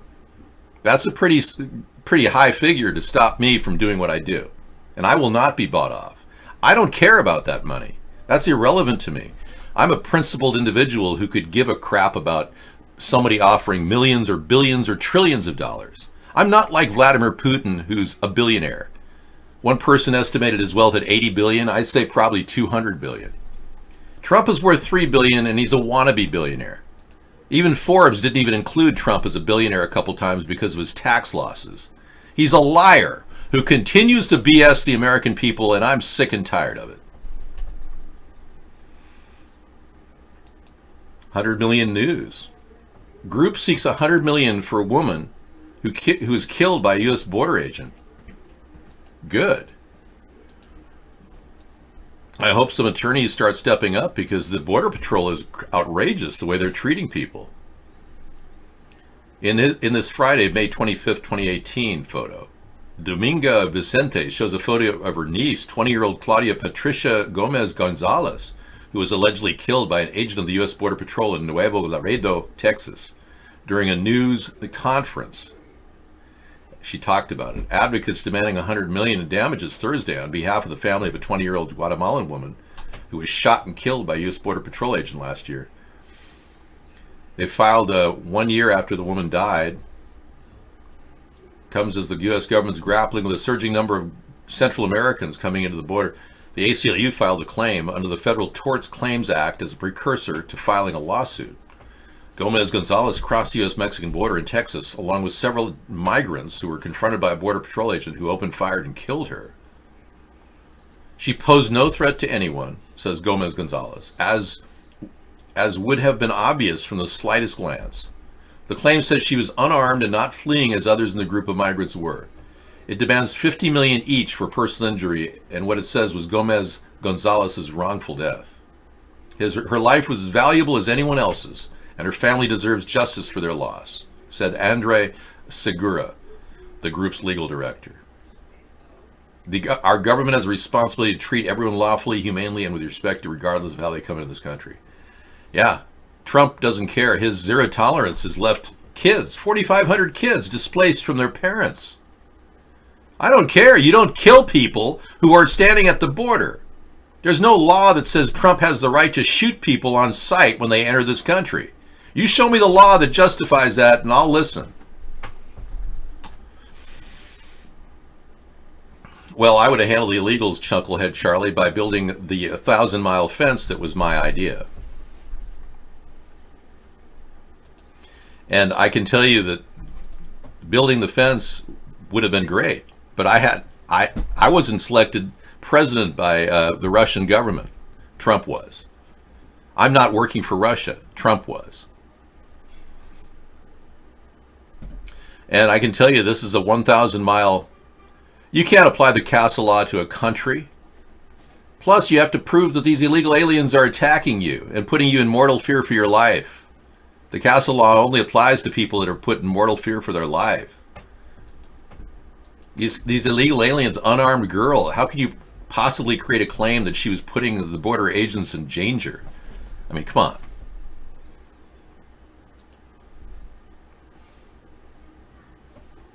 Jim Carrey. Spiraling out of... Jim Carrey. Oh, we're going to listen to Jim Carrey in just a second. Hang on. Thanks. So yeah, the fence needs to go up. I even fabricated the idea of a container fence now to meet the demands of our shrinking budget due to Nancy Pelosi's inability to offer any more money. Had Donald Trump agreed to come up with a solution for the Dreamers in DACA early on in his presidency, he would have had $25 billion to build a fence, but he screwed that up royally. He didn't even talk to the Democrats at all, so he got nothing. But for $1 billion, we can build this. The cost of these containers is scaled down to $2,000 roughly per. If we have to pay a little bit more, we can still build that into this configuration.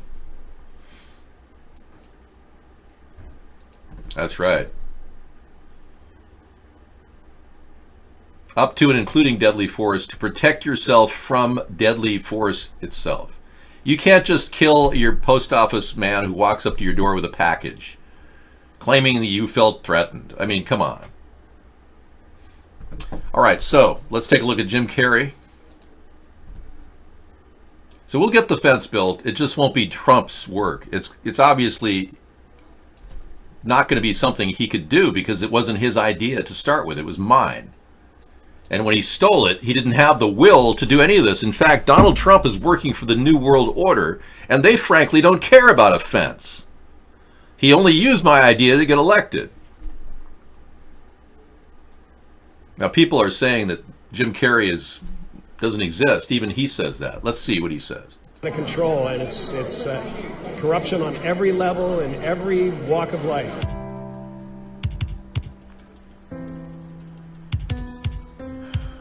He's known for his outlandish characters on the big screen. Okay. Alrighty then. Alrighty. But in the Trump era, Jim Carrey has been earning a reputation as a cartoonist with commentary on topics including President Donald Trump's leadership, the Mueller investigation, and he's showing people how untalented he really is. Paul Manafort's sentencing, yeah. Out of uniform. But you know, I'll bet his paintings will sell for a fortune. And the college bribery scandal. There you go.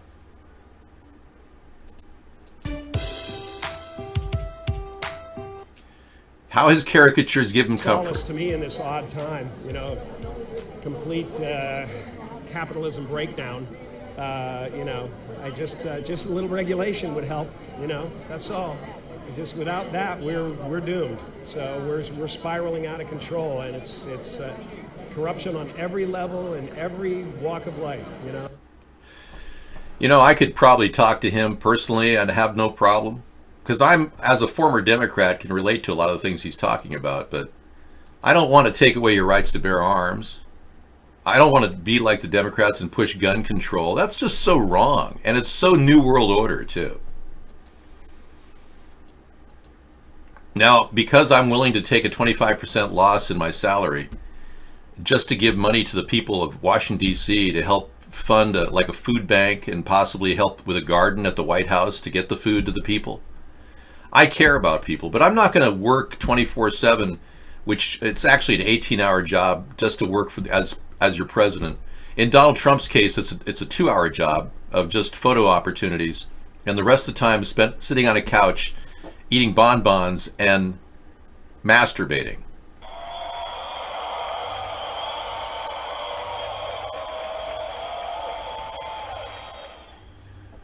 Yeah. Now, being I don't do that, and I wouldn't spend my time doing that, I'd be 18-hour shifts. I'm not going to work for free. So whatever money comes in, I have to build a plan to solve my own personal problem of being president. And you can't do that for nothing. I'm unlike Donald Trump. I'm not a billionaire. I'm not a mere billionaire. But I can tell you that if he's willing to give up $400,000 of his income every year, he's made up for it with his Trump Hotel, which has brought in $90 million in 2.5 years. I mean, hello. The guy has literally got conflict of interest breaches left and right as president and shouldn't even be president because he's violating these laws. But I'm not going to give up a salary, but I will take 25% of it and donate it to the local people of Washington, D.C. in some form or another. I don't want to spend any time to create millions of dollars unless it meant helping the people who are homeless. Now, we've talked about funding the homeless solution with mobile service units, and we've talked about getting mobile service units funded by a foundation. So if that could be the foundation, maybe we could build a federal foundation, a fund that would actually help build homeless units for people. Mobile service units could really solve the problem, truly. And I don't even think it would be the Sponheim Foundation. It would be something more important, like the Homeless Solution Foundation. But we've got literally 5 million people homeless now in America, and the libtards and the Trump-tards can't even come up with a plan to build bathrooms. You go to Skid Row in Los Angeles, and it's like walking into hell. They don't have any bathrooms for blocks. These people are crapping in plastic bags and urinating in bottles. It's pathetic.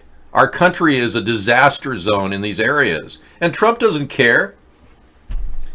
Anybody with a face and lots of money can run for president, as long as they're a U.S. citizen who's lived here for 14 continuous years and was born here.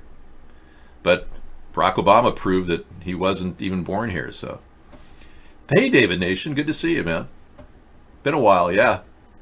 I think de Blasio is going to, make a splash. I think everybody running in the Democratic ticket will make a splash.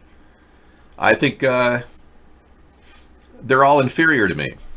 I think I've got way more intelligence and awareness than they do about the big problem, and a quick mind to come up with solutions that they can't possibly compete on.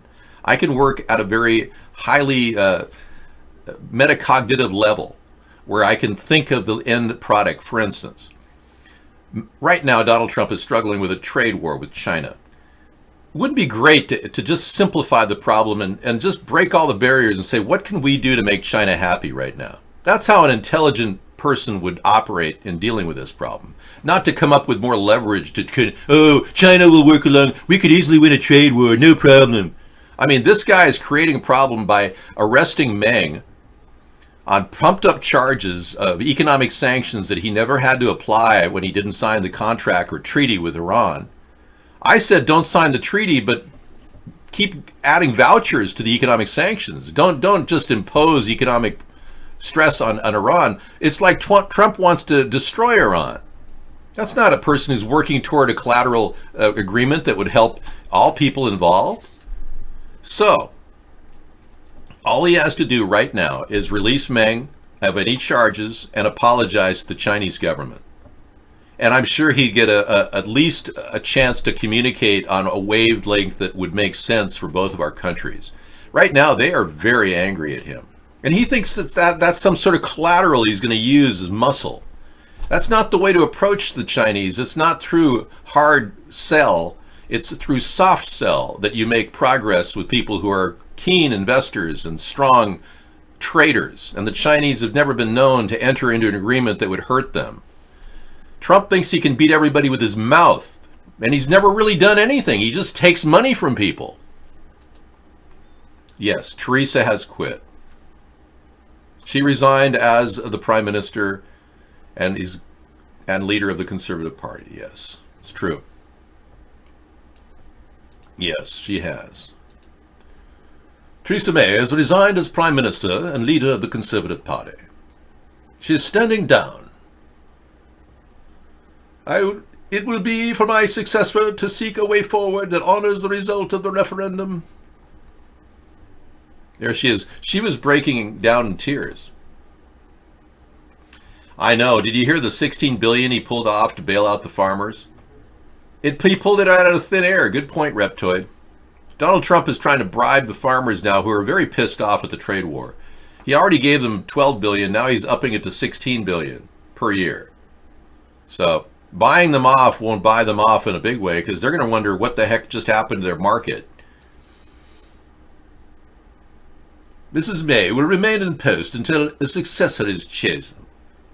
I think Nigel Farage should run because, frankly, he's the guy that kept pushing the Brexit anyways. Why doesn't he get in there?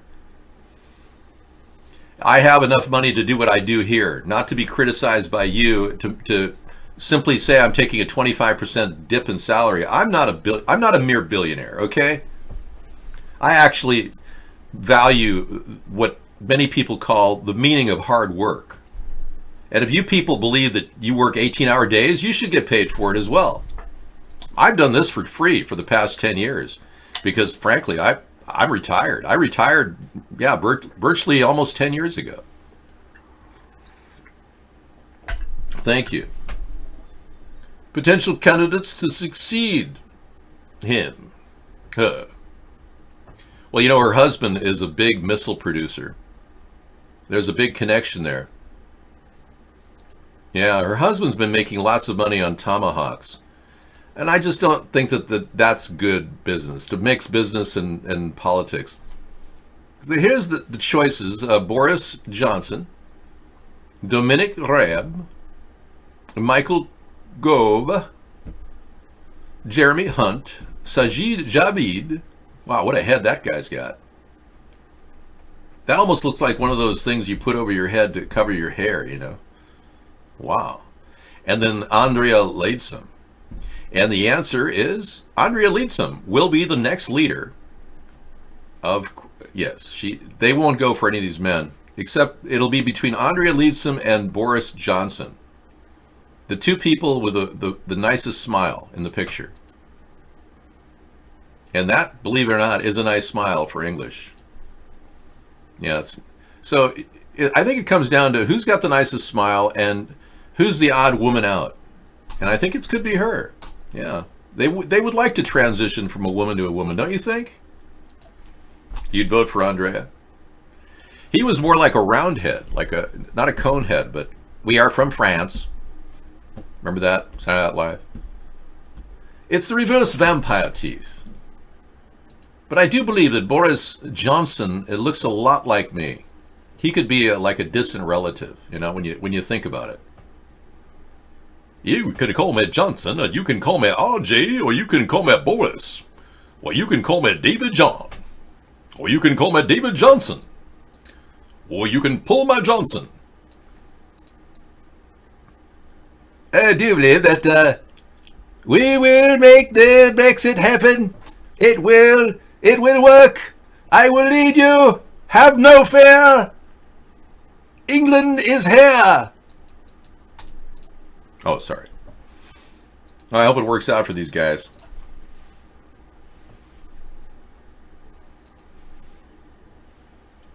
Hey, stick to your own side of the pond.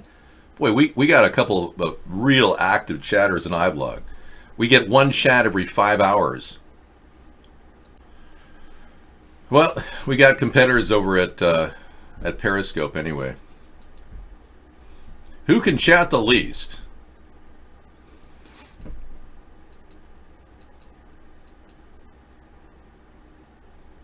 Oh, please! You're trying to disguise your personality so it doesn't look like you're Melko. Dude. You can't hide yourself. You're so pathetic. Every time you chat, you're Melko. Anyway.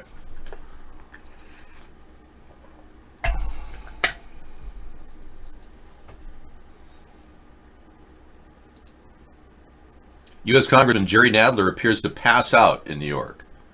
Okay, let's find out what's going on with Jerry Nadler.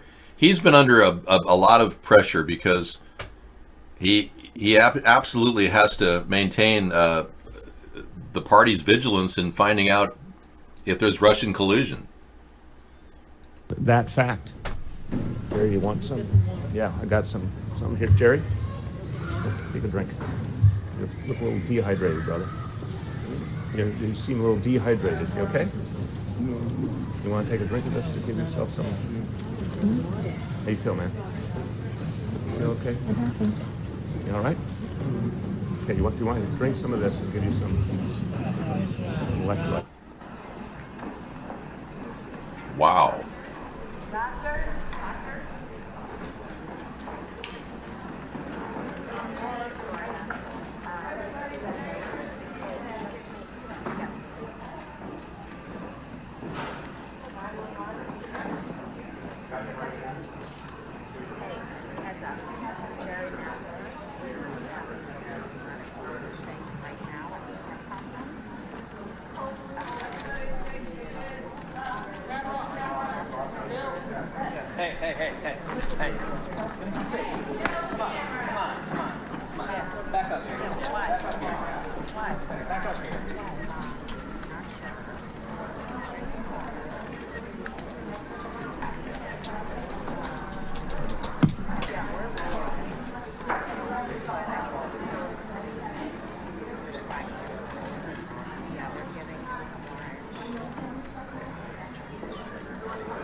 The Senate Majority Whip John Thune is with us right now, Republican in South Dakota.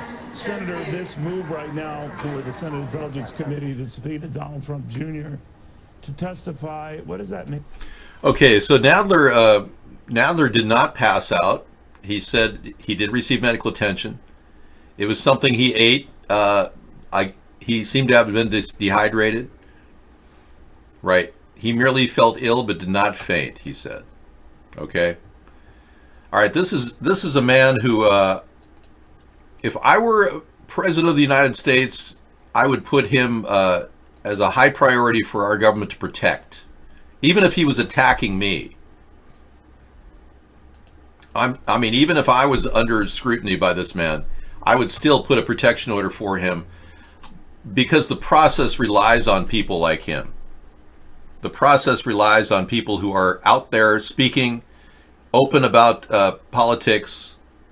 It could very well have been a poison attempt on him, and I would have a team of FBI forensic people in there right away looking at everything he touched. Yeah, because remember, if the people that are controlling our government and have rigged the election want to get rid of a point man, that would be the guy they'd be targeting. He's the one guy that can throw everything off for Donald Trump and the Russians. Dude, you're just pathetic, man. I mean, just leave the show, man. You're stalking me, Melko. Just leave the show. This guy's been stalking me for 6 years. It's unbelievable. And he's never been invited back. He has 300 accounts. He comes in here and acts like, oh, poor me, he's persecuted. Oh, no, you're just stalking me. But yeah, this is a serious case of this guy needs to be protected. The process needs to be protected, and this man represents the rule of law. He's the man that's put the contempt charges against William Barr, the citations. He's the guy that's assisting the Ways and Means group over there as they proceed to use their power to get Donald Trump's tax return, which is still being hidden and protected by his lawyers. Now, the House Ways and Means Committee has the complete authority to get anyone's tax returns, no matter what. Even if the president invokes executive privilege, he still has to hand over his tax returns. And the American people want to know, if during the pre-election he said, oh, I'll gladly turn over my tax returns, no problem, but now he says he won't, then that's a telltale sign that he's lying and he's guilty.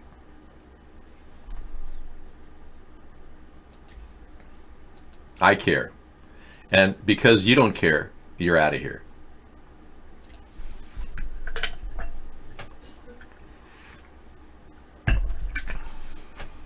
Nice try, Bingo. Try to work on a different name than that one. That was too obvious. Okay. Well, I certainly hope he gets better, and I certainly hope he has a protection order provided by Congress to give this guy full detail. Nobody should let him out of their sight. This guy is very important to our safety and security as a nation as we battle the Russian contamination and collusion within our country.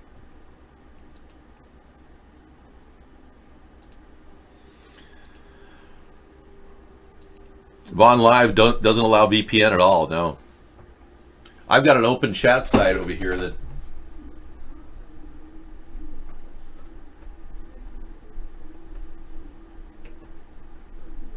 yeah, we've offered people chance to come in here.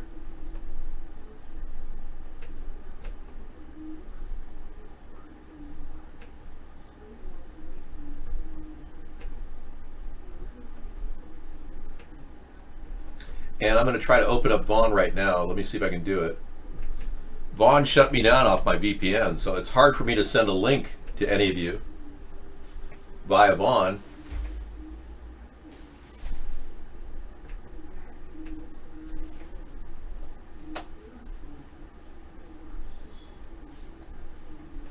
Hopefully it'll work. Okay, we're good. I got in. Okay, that's a link to join us on Skype if you want to. Yeah, if you want to get into a call with me, you can certainly call me over there. Yeah, if you want to call us at any time, talk to us. You could also chat over there too. Okay, so Jerry Nadler, I hope you feel better. Keep fighting the good fight. Brennan and Clapper lash out at Trump for declassifying the 2016 election intel. Exactly. And Brennan and Clapper are pretty much the guys that are going to be, called to task by William Barr. If he thinks he's making a witch hunt out of this, he's going to turn it into a disaster for him, because Brennan and Clapper were merely trying to find out if the Russian contamination of the election extended to Donald Trump. How can Donald Trump possibly think that's a coup when Russia already affected our election? And we know for a fact that they did. It wasn't a coup within the CIA and the FBI that they determined Russia affected our election. They did. There's more than enough evidence of that. In fact, they arrested 4 Russian spies in Denmark about a year ago, and they had to release them. But you know what they found in the back of their trunk? Enough equipment to set up a stingray operation anywhere in the world and harvest Wi-Fi, personal data, and secret information from politicians. How can Russia deny that? Vladimir Putin says, "Oh, we don't even need people involved in your election." And Trump believes that guy? What is he, completely an idiot? Well, no, he's got a sex tape out against him. Oh yeah, we're looking at major censorship. So we're trying to find a healthy chat room for all people to get into freely. And we're looking at different options right now. But we've got total lockdown in Periscope, into Vaughn, and into our iBlog show. Has been locked out of people, average guests, that just want to go in anonymously. And I need them to chat. I need their input. Because I was taking my lessons from Boris Badenov. Early voiceover work done with Boris Badenov training tape on VHS. Donald News. Oh, 356, 506. He throws a tantrum at 356. Let's take a look. A state visit to Japan. I don't like it when he leaves the country. It makes me nervous. It's like being at your wedding and watching your drunken uncle hit on your friends. So he's extremely calm, very much like I am right now. They come out and say, "Oh, he was yelling, he was screaming." Kellyanne, what was my temperament yesterday? Very calm. You were in that room yesterday? What was my attitude when I walked in? Did I ever scream? No, you were very calm and you were very direct. He said he was stomping and he was this and that. And, Larry, you were there. What was my attitude yesterday at the meeting? Mercy's right. United States. I wish that his family or his administration or his staff would have an intervention. This is now like... They want him to have an intervention. Structure. And then he left very calmly. And I want to emphasize that because he never raised his voice a single time. He was very polite. I said, we can't have 2 tracks. I want to get these things. That's hilarious. Sarah Huckabee Sanders spoke out in favor of Donald Trump when Donald Trump was they were asked, did Donald Trump have anything to say to his son, Donald Jr., after he testified in front of Congress about the meeting with the Russian lawyer to end sanctions? And remember, Donald Trump Jr. said that he had met her to talk about Russian adoptions. Well, Sarah Huckabee Sanders said that Donald Trump weighed in on that meeting with his son.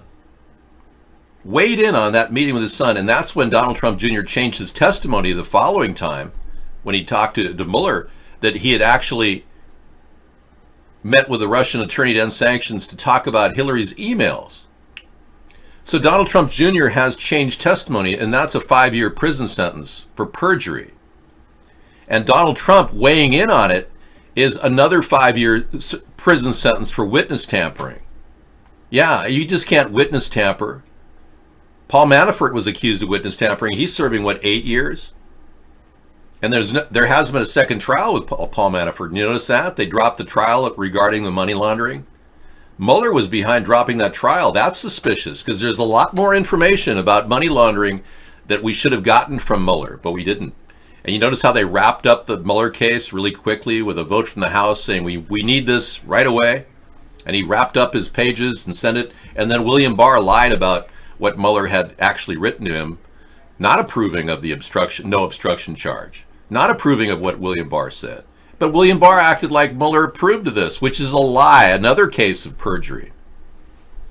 So apparently the Republicans are going to be charged with contempt, multiple felonies, and people are going to be arrested. Meanwhile, this president continues to act like a lying, guilty person, and now he's trying to use the ultimate obstruction, threatening to not work on the budget or develop an infrastructure plan, a $2 trillion infrastructure plan with the Democrats, boasting about, claiming that if they don't stop the investigation, he won't talk to them about the budget. Now that is in and of itself extreme obstruction, and this guy's never had his wings clipped. Nobody ever said, no, you're violating the law everywhere you turn, Donald. This guy apparently is like a 4-year-old who doesn't even understand you're committing obstruction, every imaginable collusion, and this is going on, and you continue to do it, and you're going to jail. But nobody has the balls to say that. Because all his life, he's had everybody kowtow to him and kiss his ass.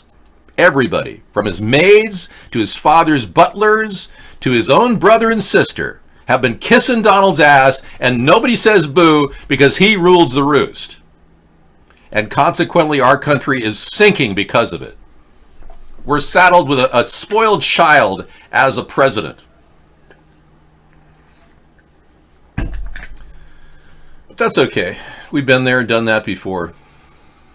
Done, but you guys have to make a decision on whether or not you want to work with us. Beware the Huckabees. It is a terrifying creature. Only Dr. Pimple Popper can save us from it.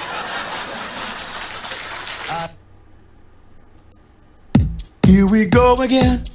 Here we go again. Been there, done that. There's nothing new to it. I felt this rush before. And as we have reached it, the peak of everything, we're falling like rocks when you decided to. Been there, done that. There's nothing new to it. I felt this rush before. And as we have reached it, the peak of everything, we're falling like rocks when you decided to. Been there, done that. There's nothing new to it. I felt this rush before. Woo, yeah. Oh, yeah. So we bring a lot to the table. Unlike the Democrats who don't have any new ideas, we have a host of new ideas, all kinds of great ideas that are being censored by the media and stolen by Trump as his ideas. Remember when Hillary Clinton stole my solar rooftop plan in the debates? The solar rooftop plan is designed to give people in the country a free rooftop. And you pay for it out of the electric savings that you will save and we will earn long term. This is an investment in your rooftop. We lease your rooftop for, say, 40 years. And if you sell your house, you sell it as an add-on. It's a perk, and the lease carries to the new owner. We have a homestead renewal plan to take existing houses that are falling apart and fix them up. But do you think, do you think Carson can come up with an idea like that? No. He can't even answer questions. You saw him last week bumbling around, couldn't even answer questions about REOs, which is a real estate term. He didn't know what was going on. All right, so Kiefer Boy, you're out of here. I'm going to mute you for a while.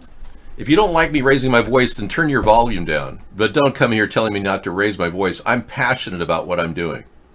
And if you don't like it, you can spend 5 minutes on the sidelines and just twiddle yourself. Yeah, Trump made money from Amway. Yeah, Akira, hi.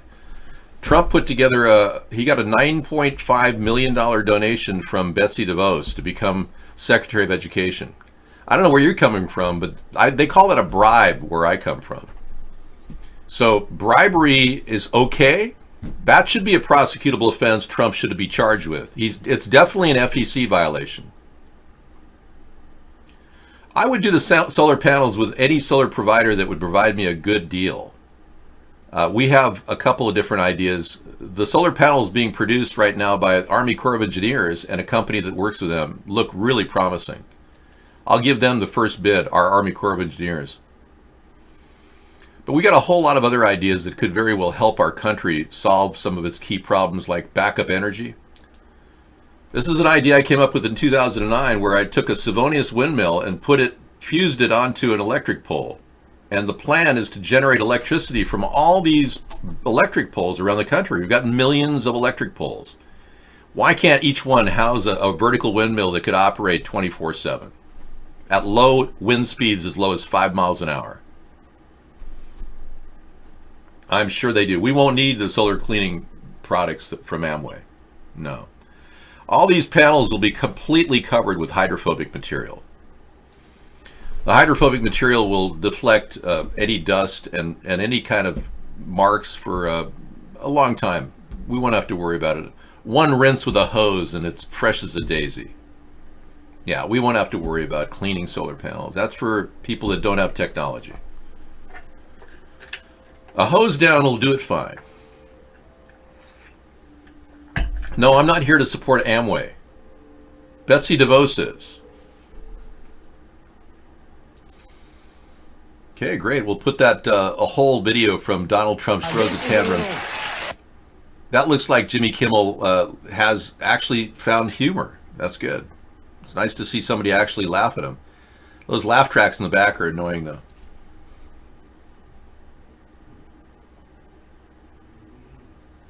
Oh, guess what? As every idea that Elon Musk comes up with, you have to wonder what is his next big plan. And you know, we had great hopes for supersonic travel between El Segundo and LAX. Elon Musk says the Hyperloop tunnel is now just a normal car tunnel because this is simple and just works. Yeah.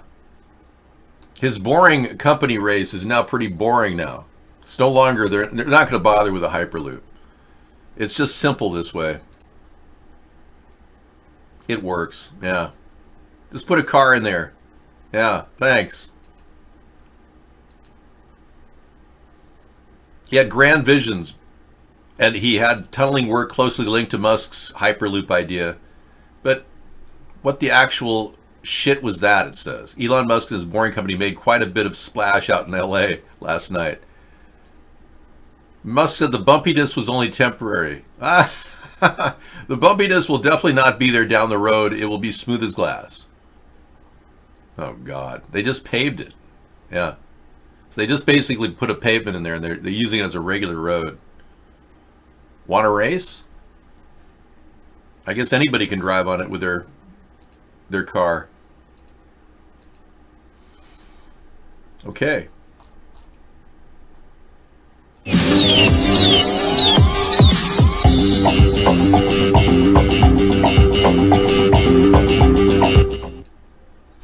Okay, this is some sort of a ride into the Hyperloop. One guy's in the Hyperloop, and the other guy's driving on the road. We'll see how fast they can get to LAX from El Segundo. Here they go. This is the Hyperloop. Okay. We're still in traffic. 39 seconds into it, you're still in traffic, going the same distance. Well, I must say they got a nice tunnel built. That's kind of cool. 54 seconds, you're almost there. But you're driving, you're not in traffic. Hey, at least he wants to use what he has. It's already built, right? So he can do that. Oh, you're pulling into your airport. You're arriving at LAX. Yay. Hey, you're almost there. 1 minute and 21 seconds. Ready for a parking lot. Okay, well, if he has a toll road that he's going to sell, and that people don't mind sitting in a toll road. Yeah, this guy's still in traffic on the left. He's still going down the road.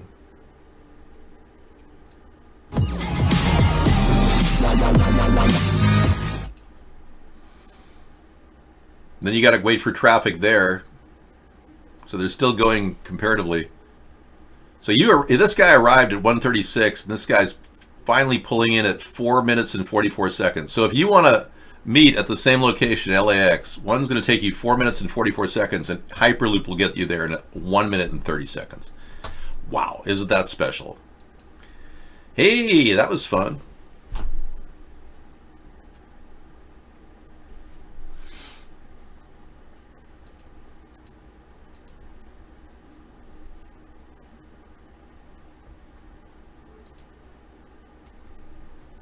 So this is the story I just brought up.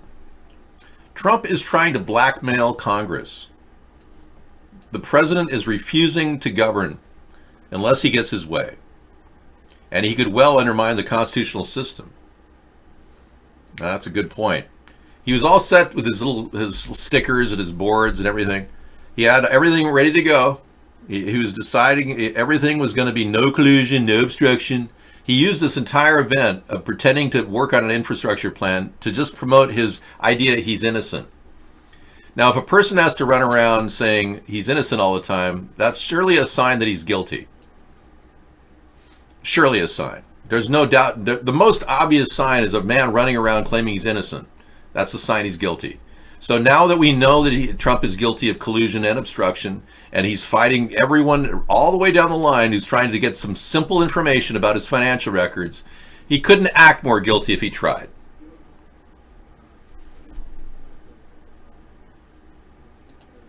I don't plug companies. I'm not a corporate guy. Sorry. You talk about REOs. Ben Carson talked about REOs. He thought they were talking about Oreos. He didn't even know what a real estate term was, and he's head of our HUD, Housing and Urban Development. Okay, yeah, trying to push Congress, saying he's not going to work on any part of the infrastructure plan and no budget until they stop investigating him. Oh, come on, seriously? Can you imagine anybody more of an obstructionist in your life than this guy? I know. He's that out of it. He doesn't even realize he's acting like a guilty person. There's an old saying in English history. It's called "Me lady doth protest too much." And it's a phrase used to describe somebody who's guilty as hell, who's constantly saying, "Oh, I'm not guilty, I'm not guilty." Whoever is, raising that flag constantly is probably the guilty person. It's a known fact, historically. Now, over the past 48 hours, 2 women have... There have been a lot of people who've been vilifying the lieutenant governor and the governor of Virginia. The African-American lieutenant governor has denied any sexual misconduct after he attacked the governor, Northam, for simply doing a free speech dress up at an event in college years. And now he's having to scramble to claim he passed a lie detector test, blah, blah, blah, blah, blah. Spoken on national television about allegations they have made against me based on events of nearly 15 and 20 years ago. These allegations, if true, would be incredibly serious. Because they are not true, however, they are incredibly hurtful to me and my family and my reputation, which I've spent a lifetime building. I believe that anyone willing to come forward with allegations of sexual misconduct should be heard fairly and fully, taken seriously and treated respectfully. It is very important for truth to be established, and where sexual assault has in fact occurred, for resources and assistance to be provided to survivors. As the person accused, I also deserve to be treated fairly, seriously, and respectfully. A just society requires fairness and due process. Okay, now he did pass a lie detector test, asking him if he was unnatural, if he was trying to push himself on these women. He passed a lie detector test, but I want everyone to know that, number one, lie detector tests are not admissible in court. Number two, he may very well have not thought that he was pushing himself on women. He may very well have honestly said, "I didn't do anything." Because for some men, it's perfectly normal to push themselves on women. So he honestly said he didn't do it. Women perceive men in a different way. If a man were to force himself on a woman, in a way that they felt appropriate, and the woman found that inappropriate, he may be telling the truth. In his mind, it was perfectly appropriate, but in her mind, it was inflated and not appropriate. So really, him passing a lie detector test does not in any way vindicate him of what could be a civil case or a criminal case of sexual misconduct. Meanwhile, he was attacking Northam for freely speaking out or wearing whatever makeup he was wearing in his college years. I support the Virginia governor, Northam. I believe that he had every right to freely speak out any way he wants. And I don't think any good governor should be taken out of their position for something they did when they were in college that was perfectly benign and didn't hurt anybody. Now, if this man, the lieutenant governor, did something bad to a woman, then they should settle that in court. But he too should be treated with kid gloves and respond to anybody. And I agree with him. He should not be charged with a crime because he may very well have innocently thought it was perfectly appropriate to grab her and hold her like that, or whatever he did. Okay, Sarah, thank you for coming in. Did you have some dinner? Yes. Good. I'm not following whatever thing you're talking about. We're not really. We're just dealing with the governor of Virginia and the lieutenant governor. It's no big deal. I was just wanting to get that out of the way.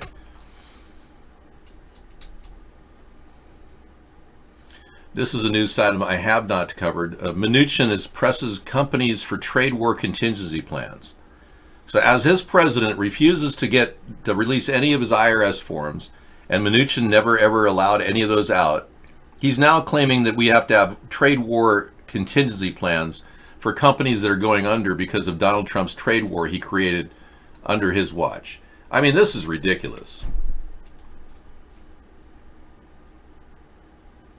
African slaves were brought in as indentured servants. Yes, they were. How is that? No, not at all. He's absolutely right. What are you talking about? Wait, that's not the same. What? What?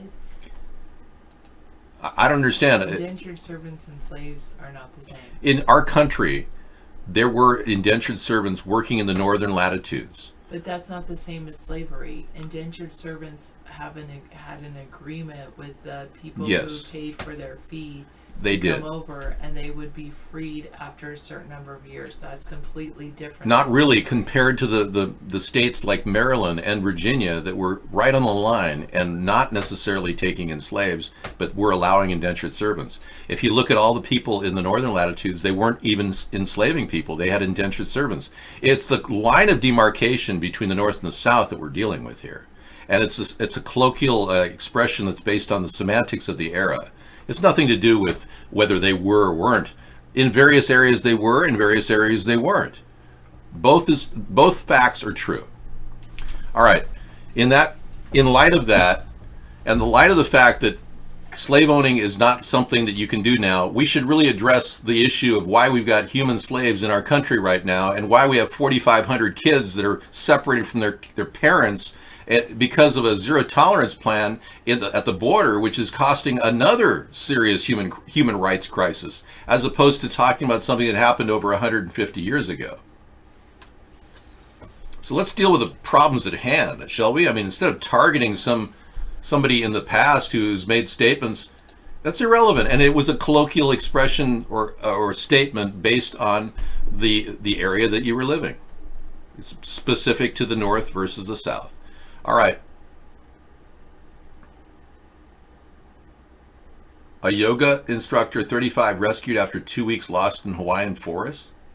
She gave up trying to survive. Wow. Okay, I don't really want to talk about this other than to say I'll come back on this issue.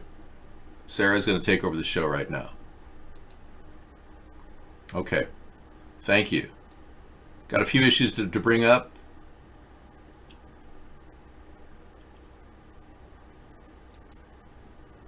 Wow, this is new. An online diary you can write in secretly. That's cool. Yeah. That might be good for me. Yeah. I'm looking for a place I can draw or write online where I can do it privately without having to worry about somebody stealing my files. All right, everyone. Thank you. We'll be talking to you later.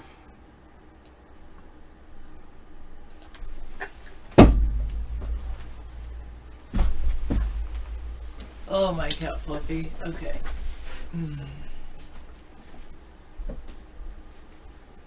You prefer road motels with ice machines for pirate? I thought you lived on the ocean, but you want to go to a road motel with an ice machine? Yeah.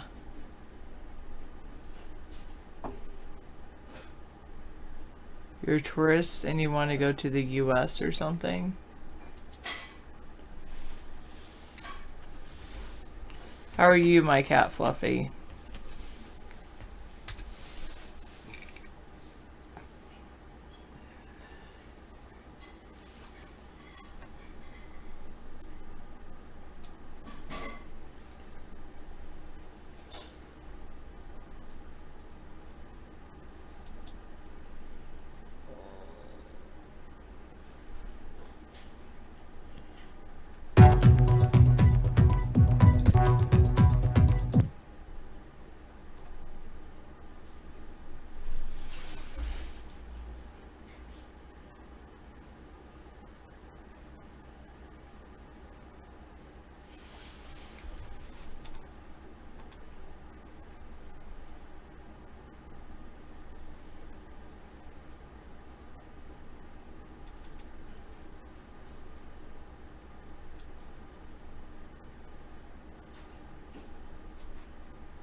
Wow.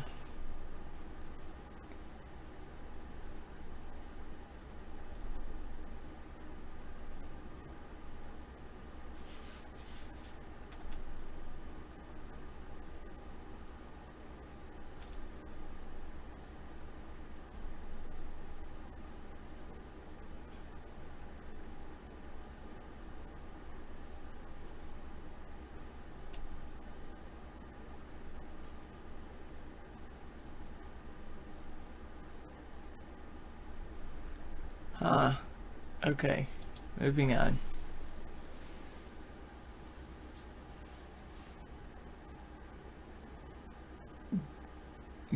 Does something blend Hot Rails? Never mind.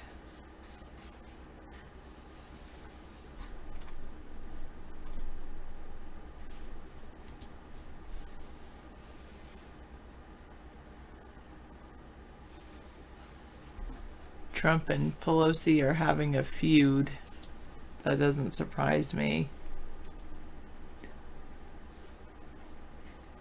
There's an unrelenting heat wave that will be breaking records in the southeast.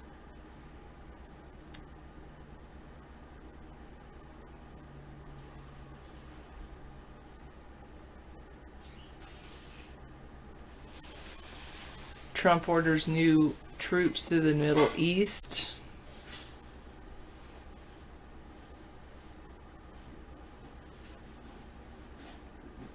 Wow.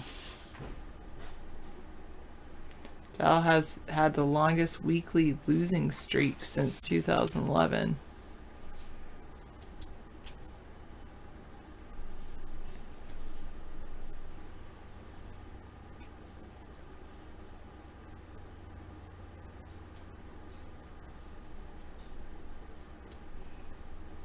In Baltimore and beyond, a stolen NSA tool wreaks havoc, according to the New York Times.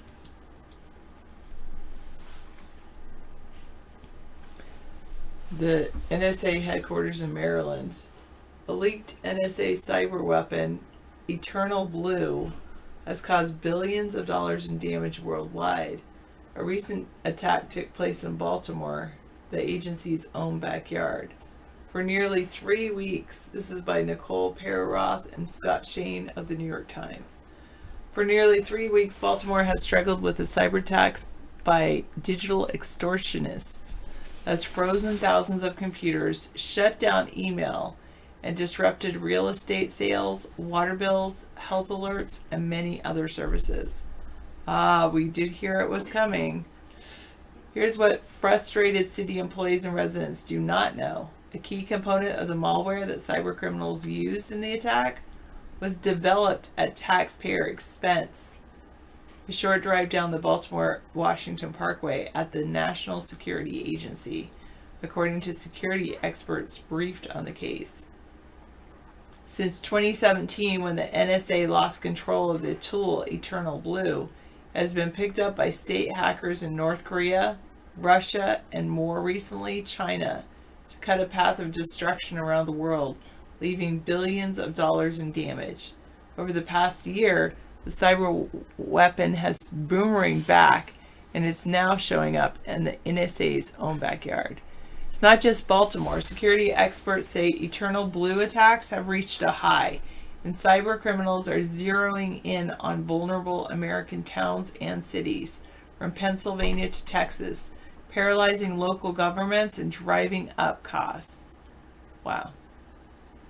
The NSA connection to the attacks on American cities has not been previously reported, in part because the agency has refused to discuss or even acknowledge the loss of its cyber weapon, dumped online in 2017 by a still unidentified group calling itself the Shadow Brokers.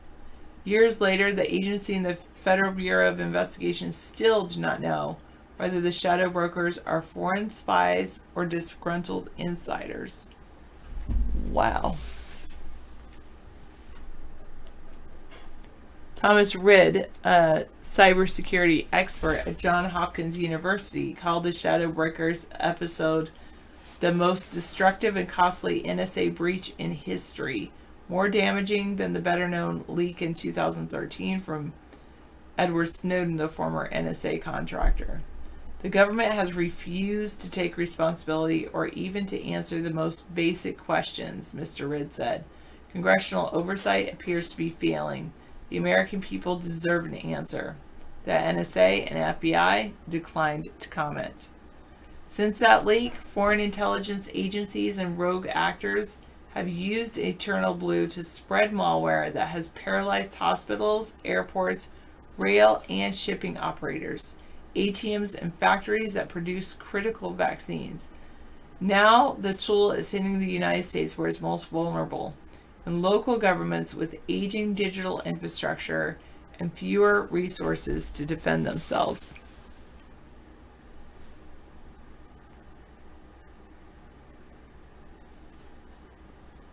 It probably is. I apologize, Bingo.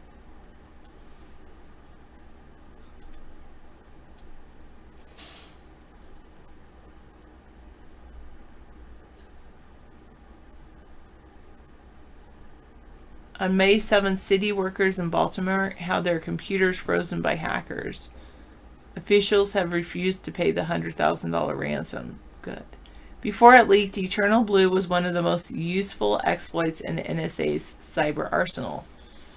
According to 3 former NSA operators who spoke on the condition of anonymity, analysts spent almost a year finding a flaw in Microsoft software and writing the code to target it. Initially, they referred to it as Eternal Blue Screen because it often crashed computers, a risk that could tip off their targets. But it went on to become a reliable tool using countless intelligence gathering and counterterrorism missions. Eternal Blue was so valuable, former NSA employees said that the agency never seriously considered alerting Microsoft about the vulnerabilities and held on to it for more than 5 years before the breach forced its hand. Hello, Big Allah.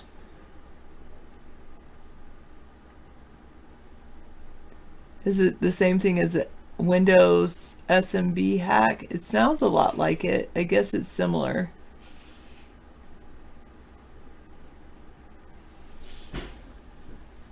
I'll save your link for later, so Saudi.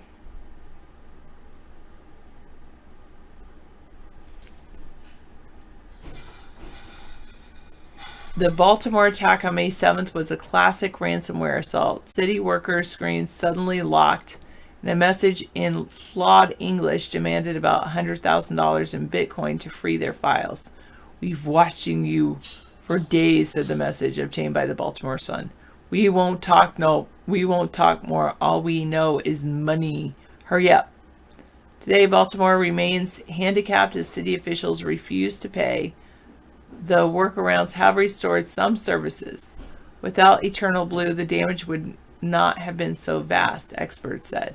The tool exploits a vulnerability in unpatched software that allows hackers to spread their malware faster and farther than they otherwise could.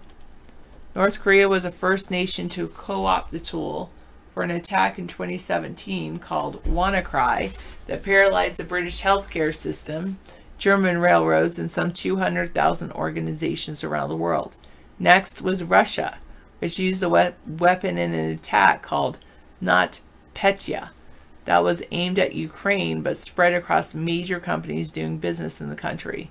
The assault cost FedEx more than $400 million, and Merck, the pharmaceutical giant, $670 million. The damage didn't stop there. In the past year, the same Russian hackers who targeted the 2016 American presidential election used Eternal Blue to compromise hotel Wi-Fi networks. Iranian hackers have used it to spread ransomware and hack airlines in the Middle East, according to researchers at the security firms Symantec and FireEye. It's incredible that a tool which was used by intelligence services is now publicly available and so widely used, said Vikram Thakur, Symantec's Director of Security Response. 1 month before the shadow workers began dumping the agency's tools online in 2017, the NSA, aware of the breach, reached out to Microsoft and other tech companies to inform them of their software flaws. Microsoft released a patch, but hundreds of thousands of computers worldwide remain unprotected. Hackers seem to have found a sweet spot in Baltimore, Allentown, Pennsylvania, San Antonio, and other local American governments where public employees oversee tangled networks that often use out-of-date software. Last July, the Department of Homeland Security issued a dire warning that state and local governments were getting hit by particularly destructive malware that now security researchers say has started relying on Eternal Blue to spread. Microsoft, which tracks the use of Eternal Blue, would not name the cities and towns affected, citing customer privacy. But other experts briefed on the attacks in Baltimore, Allentown, and San Antonio confirmed that hackers used Eternal Blue. Security responders said they were seeing Eternal Blue pop up in attacks almost every day. Amit Serper, head of security research at Cybereason, said his firm had responded to Eternal Blue attacks at 3 different American universities and found vulnerable servers in major cities like Dallas, Los Angeles, and New York. The costs can be hard for local governments to bear. The Allentown attack in February last year disrupted city services for weeks.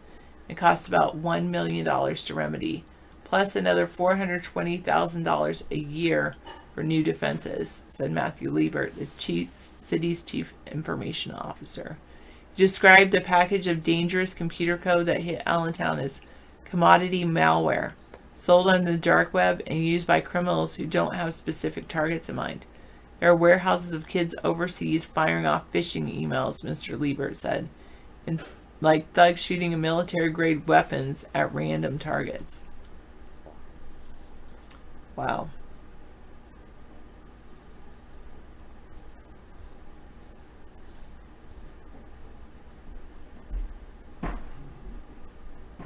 You can't hope that once the initial wave of attacks is over, it will go away, said Jen Miller Osborne, the deputy director of threat intelligence at Palo Alto Networks. We expect Eternal Blue will be used almost forever because if attackers find a system that isn't patched, it's so useful. Wow.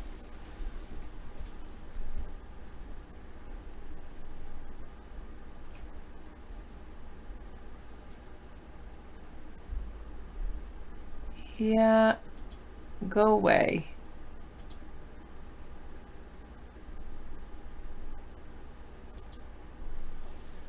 Good evening. Sarah, if you look up double pulsar, that's the way they ran the code for the SMB hack. It was mean for a while, but it's been patched since. It's really interesting and a bit scary. Should I just ban him instead of just muting him? David would have banned for that.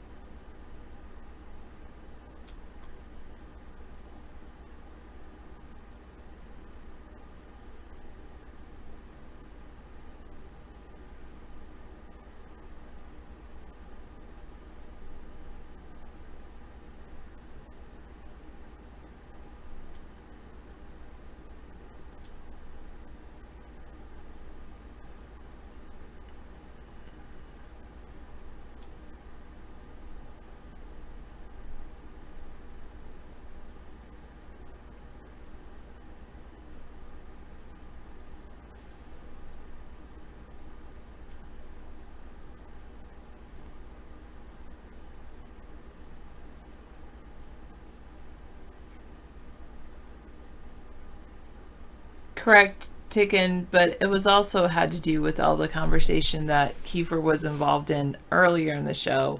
I just don't want us to be surrounded by people like him.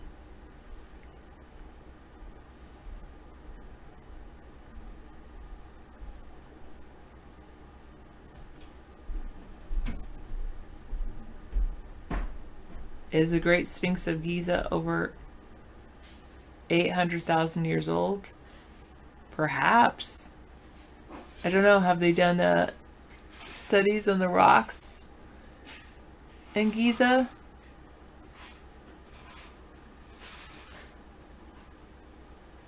I'm sorry you had to be subjected to that, Xenu.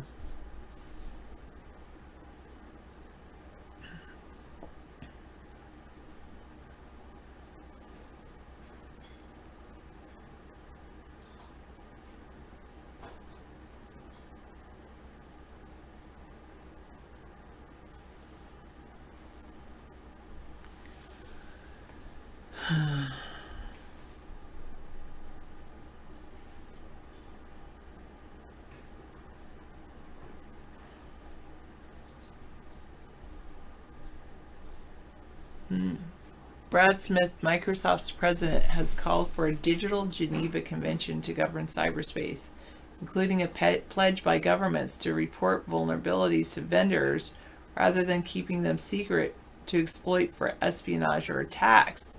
If that had happened, maybe this whole Eternal Blue could have been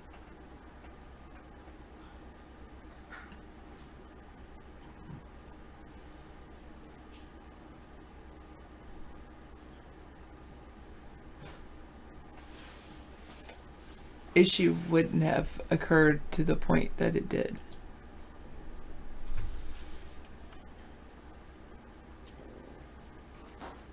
I see you easily got a new account, Kiefer.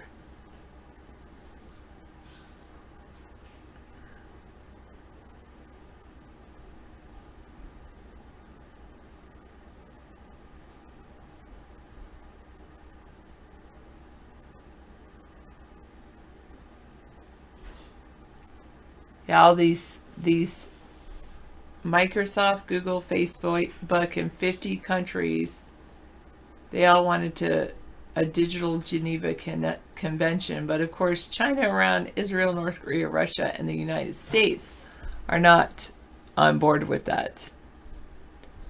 You have over 50 accounts with the same password. Wow.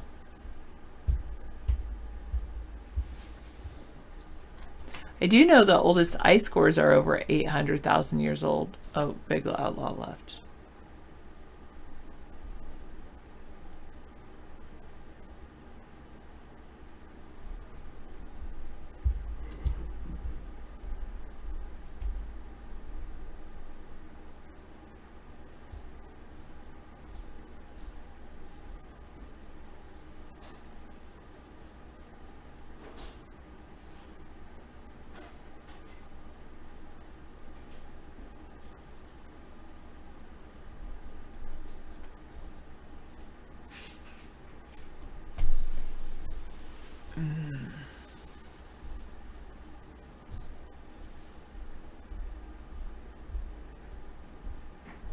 So someone had something subjected to them earlier?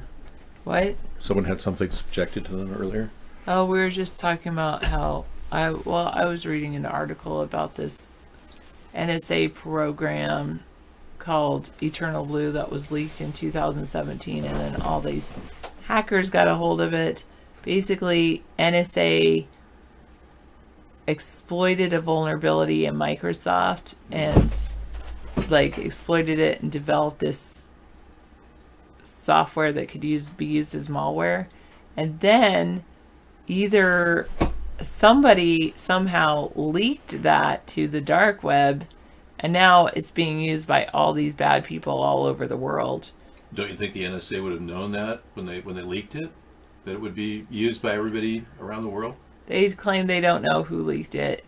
Well, isn't that strange that the NSA is not looking for a mole within their own agency? They didn't tell Microsoft. They could have just told Microsoft, hey, Microsoft, did you realize you have a vulnerability? Yeah. And not developed Eternal Blue in the first place. Yeah. It's pretty obvious the NSA leaked it so that they are guiltless whenever everyone looks for who's doing the warrantless wiretapping. They'll be looking at anybody now. Criminals, whatever. And this isn't about warrantless wiretaping. This is ransomware. So that it takes over a computer and it says, we've been watching you. You have to give us money to release your computer. Right. Well, that's pretty malicious software that the NSA would have had their hands on. That alone should be investigated. Why would they use malicious software at the NSA? What would be their purpose? You know, they haven't been dealt with at all by our own one and only representative, Dianne Feinstein, who has not done anything in oversight over the CIA or NSA for years. So, yeah. Okay, thanks so much for having me. Good night, everybody. Sleep well, Sarah. You need it. You need rest. I can see working full time. You need those 2 days of just kicking back and, watch a show or enjoy yourself. Seriously. Just enjoy life. She works so hard during the week and she needs this time to unwind. And I feel kind of bad that we even take the Saturday up because we didn't do a Saturday show for years. It was just Sunday and Saturday where David and Sarah got to sit and watch TV together. And it was much more fun in some ways than doing a show on Saturday. But, the show goes on, right? The beat goes on. The beat goes on.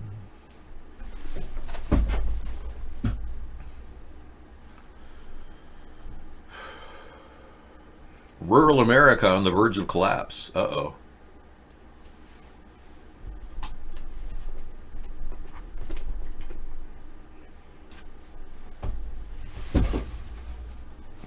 Strange. I can't describe that anomaly I have on the screen. Okay, John Walker, American Taliban released. Oh, really? Yeah, I remember him. Wasn't he the guy that Trump said he tried to stop it? Oh, really? Yeah.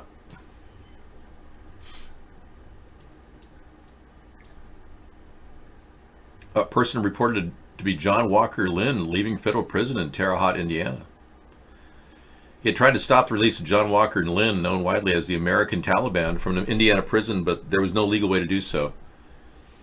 He served 17 years of a 20-year sentence for providing support to the Taliban, according to the Federal Bureau of Investigation. He was captured during the invasion of Afghanistan in the fall of 2001 and returned to the U.S. the next year. Well, he was unhappy about Lynn's release. Yeah, well, I don't know. He served his time. I mean, Trump didn't say too much about Manning, Chelsea Manning getting released, and now, of course, Chelsea Manning's back in jail because Chelsea Manning will not testify about WikiLeaks, even though Chelsea Manning has total immunity. That's kind of suspicious. But Trump himself, he didn't care about Julian Assange. He's not protecting him, and Julian Assange has 17 different felony charges he's up against for espionage. Now, espionage is pretty serious. When Trump openly admitted to ask Russia to openly investigate Hillary's emails, and he pretty much embraced the idea of Russia doing that, that was espionage. So Trump maybe should charge himself with espionage.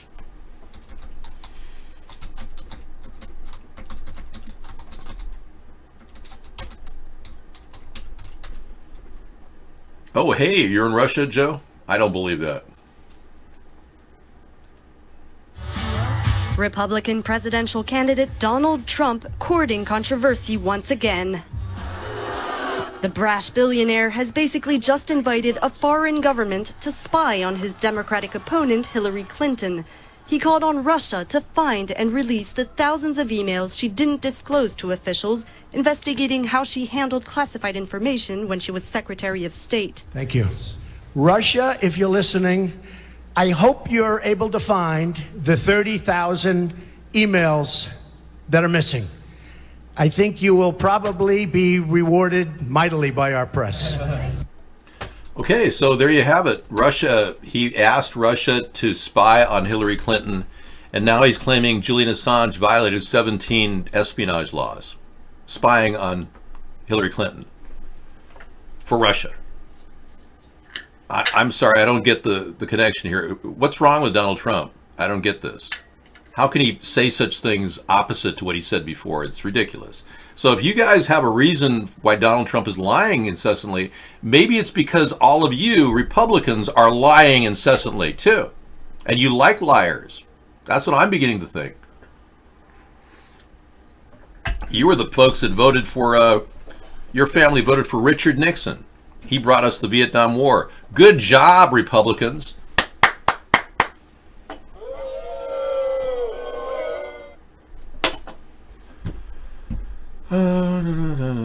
Pence has that look of someone that got to go into a taxi with a driver that is drunk. I don't know. Pence, I think he looks pretty pensive. I think Pence is very fearful that we might find out what he wrote when he was governor of Indiana. That's why he's still in violation of the public disclosure laws, which is a Class C felony. He's been asked for all of his emails when he was governor of Indiana, has not presented any of them. So Pence would be a Class C felon in my eyes. What is he hiding? What kind of emails did he have when he was governor of Indiana? Why is he so pensive about the whole thing? There's a lot of dirt there, and I'm more than willing to take you down that dirt road, but you know, it takes you to some dark places. I really don't think it's appropriate at this point to talk about Pence.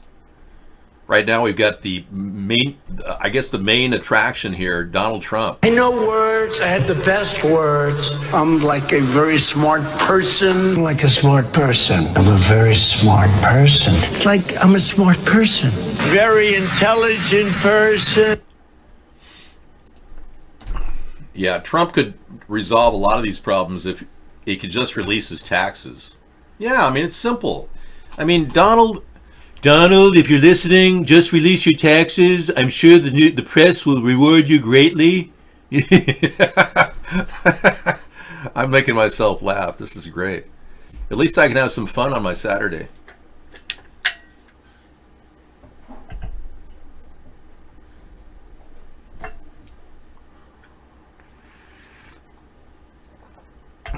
Okay, so rural America is on the verge of collapse right now.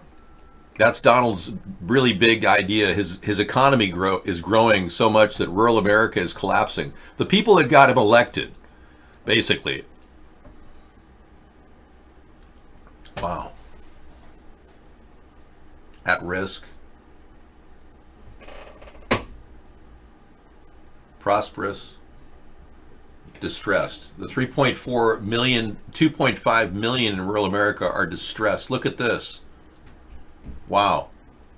And these are the most distressed communities in the dark color. This is a pretty good map. Wow. Yeah, that's kind of cool. So you're seeing all these areas in the lower area. And it's definitely distressed. Texas, Oklahoma, New Mexico. This is a poor area in New Mexico. The entire South is still reeling from a lot of the tough times. Areas in every state, even the far down easters out there in Maine, are distressed slightly. People who are, always trying to, make enough to supply with their oil in the winter. It's not exactly easy to keep that place warm up there. Oh, I know, and I keep doing the show.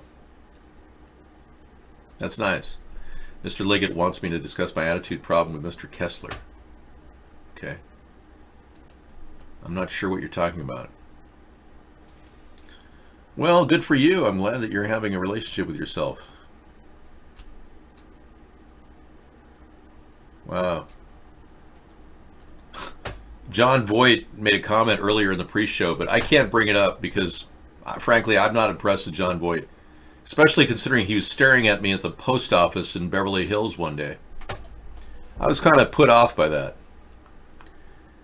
But he's made a statement in support of the president that many people are wondering, is John Voight losing his voice or something? John, Earth to John.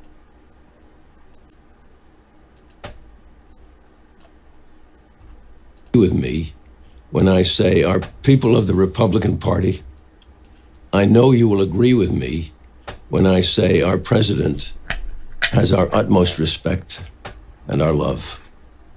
This job is not easy, for he's battling the left and their absurd words of destruction. I've said this once and I'll say this again, that our nation has been built on the solid ground from our forefathers, and there is a moral code of duty that has been passed on from President Lincoln. I'm here today to acknowledge the truth, and I'm here today to tell you, my fellow Americans, that our country is sliding into a toilet. He stopped there. That's part one. Apparently, we got to wait till next week to find out what our country's going to do. This is up there with Randy Quaid. Yeah, wonder what's going to happen to them. Okay, thank you. I can't wait till part two. What is it? And then the next part is going to be Ratso Rizzo going, I'm walking here, I'm walking here. You know? You didn't see Midnight Cowboy.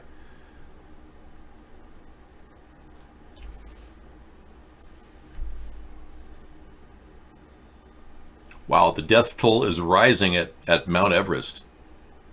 Maybe it'll rise high enough for them to actually get to the top. Yeah, British climber dies on Mount Everest. Death toll reaches 10. The British climber. This is terrible. I mean, why are the people pushing themselves to the nth degree just to go to Mount Everest? Why don't they just hang out at McDonald's and eat the super meal with them? That's just, that's dangerous in and of itself, just going and supersizing yourself at McDonald's. Think of that. A British man has died on Mount Everest amid fears of overcrowding, as a record number of people attempt to climb the tallest mountain in the world. Robin Fisher, 44, made it to the summit Saturday morning, but collapsed after 150 meters on the trek down. Wow, so he got to the top. His Sherpa attempted to wake him or to change his oxygen, give him water, but was unsuccessful. He literally ran out of air. And another Utah man ran out of air reaching Mount Everest summit. Report. Wow. Well, I don't know about you, but I'm happy. I'm happy if we could just say that I'm at the top right now. Okay, here we are. There they are, going up to the top, making the climb. People are they're like lining up to get there. And I'm going to go ahead and put myself right there, right now. And I'm going to feel that wonderful feeling that, look at me, wow, I'm here, hi everybody, I made it. And it was a lot easier than dying along the way. I'm here in a vicarious way. One climber was 7 months pregnant. That's amazing. Well, in deference to this whole problem, I am going to take you on a journey of a million adventures. I'm going to take you to Google Maps. Yes. Maps.google.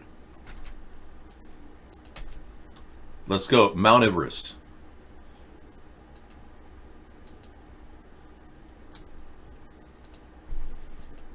Thank you. Mount Everest. There's got to be a cam up there, like a 3D cam.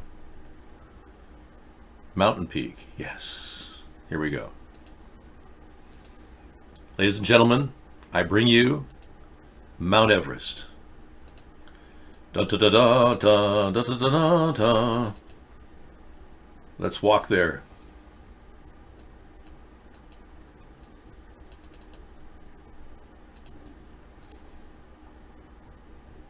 There it is, the peak. Yeah, I just want to get to the top. Gosh darn it, can I get to the top, please? I want to get there. Take me there. Take me to your leader. God, there's got to be somebody with a 3D webcam at the top of Mount Everest, for crying out loud. Well, this is frustrating. Forget it. Apparently you've got to climb it to be there. Yes, McDonald's straws are potential catheters and could easily do tracheotomies. Sure, if you were in an emergency situation and you're prepping, it's a damn shame that those Democrats in Santa Barbara and Seattle outlawed straws. Because sometimes you need things like that to survive. Yeah. If any of you would like to ask me some questions, I am a 100% professional prepper. I can easily answer any of your questions in real time. Maybe you're worried about the number of nylon ropes you're carrying with you on a long trip to Mount Everest. I can help with that. All right, I guess we're done with that. Now we get to find out about the yoga instructor. Tearful yoga instructor, choose life even if it meant more suffering. Let's take a look. She admits she wanted to give up during her 17 days lost in Hawaii forest, but instead fought to survive by eating moths and sleeping in a boar's den. Wow, look at this story. Amanda Eller, 35, was reported missing on May 8th after going hiking in Maui. Hawaiian authorities found Eller in a stream bed on Friday around 5 p.m. In a Facebook video posted on Saturday, Eller's voice how she often found herself struggling to carry on. She added, "There were times of total fear and loss and wanting to give up. And it did come down to life and death, and I had to choose. I'd choose life," she said. Officials said she suffered a broken leg and lost her shoes in a flash flood. Eller survived 17 days by sleeping in a boar's den and eating wild fruit and moss. Here she is. So I think that's the biggest thing is, the last 17 days of my life have been the toughest days of my life. And it's been a really significant spiritual journey that I was guided on. And there were times of total fear and loss and wanting to give up, and it did come down to life and death, and I had to choose. And I chose life. I wasn't going to take the easy way out, even though that meant more suffering and pain for myself. But this is just like a tiny little blip of my story and my life, and it serves a much, much bigger purpose. And seeing the way that the community of Maui came together, people that know me, people that don't know me, all came together just under the idea of helping one person make it out of the woods alive. It just warms my heart, and just seeing the power of prayer and the power of love when everybody combines their efforts is incredible. It can move mountains. And at some points, I think we all thought that was lost in the world, and it's beautiful to know that it's not only lost, but it's so prevalent. And that's cool. I'll play more of that later. Yeah. She has restored her faith in humanity that they found her. Now, I'm excited for her that she survived. What a nightmare that must have been. Wow. There was an incident in Washington where a woman was driving along, and there was a landfall, a mudslide, and her car went over the cliff and landed upside down in some trees. And she was hanging from that seatbelt in an upside down position, and she couldn't get to her cell phone to dial out, but they could have pinged it, and they didn't. And for nearly 4 days, she sat hanging suspended while her husband went to the police saying, "Hey, my wife is missing." And they said, "Yeah, we heard that one, buddy." Yeah, Women leave all the time, and then they had to get through that rigmarole with the police. They still didn't ping her cell phone. And she sat there with her cell phone pingable, mind you. They could have triangulated and located her. But she was literally hanging by her seatbelt for nearly 4 days. And when they got to her, she survived. She survived, but she had severe kidney damage. She couldn't urinate. She couldn't drink water. I mean, she was upside down the whole time. But it's just amazing how incompetent the police were in that matter. And no oversight by our leadership. Nobody's saying, hey, the cop was bad to not take the message. These people repeat their same errors over and over again in these police offices. And our president sits back and is oblivious to the brutality that's going on in our country right now. And we should talk about brutality because it's unsustainable. 1,200 people a year are dying on average in America. And most of them are unarmed. And they're being killed by cops. I'm not talking about people dying from hospital infections. That's even worse. But cops are killing people in America, and it's just completely outrageous. It creates more problems because down the road, there's going to be a lot of cop haters out there, and the cops won't be safe. So they're paving their own future into a negative area. Cops need to redress their brutality issues. We need sensitivity training at every police office, and then they should look forward to this so that they can become nicer cops, much more humane cops. I think it'll be a good thing. And the ones that aren't, they'll come out, we'll flesh them out. Once they start showing their true colors, they'll be seen, and then we'll fire them with no severance packages. And we'll tie that to federal funding for cops to get, the funds that they need. We can underfund police offices, and if we have to, we can order the National Guard to come in and take over by a federal mandate, if we have to. Oh, well, they are more brutal in America. Hardly anybody has died as a result of UK police officers in like 100 years. In our country, 1,200 die. They rarely ever see anybody die in the UK by cop. Some of you are fixated on the fact you don't like your wife after what I just said. That's sad. Now that's just sad, see?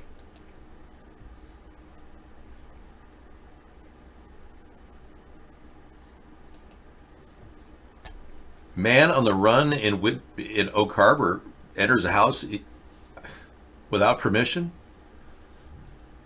Wow. A 22-year-old man in my neighborhood running from the law went into a house without permission and stashed his drugs.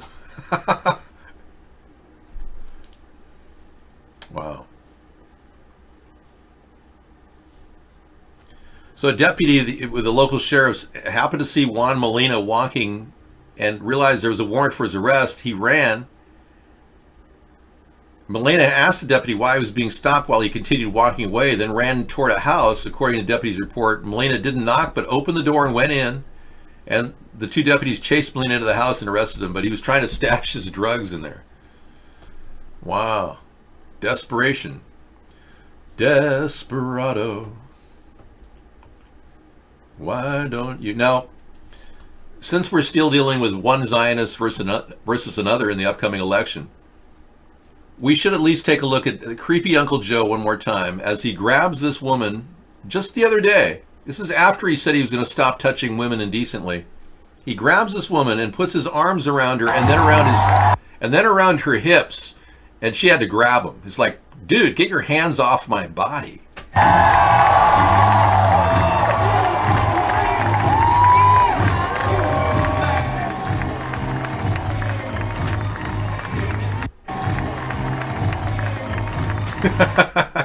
Just get the hell off me, buddy. Yeah, I mean, what else was he trying to do?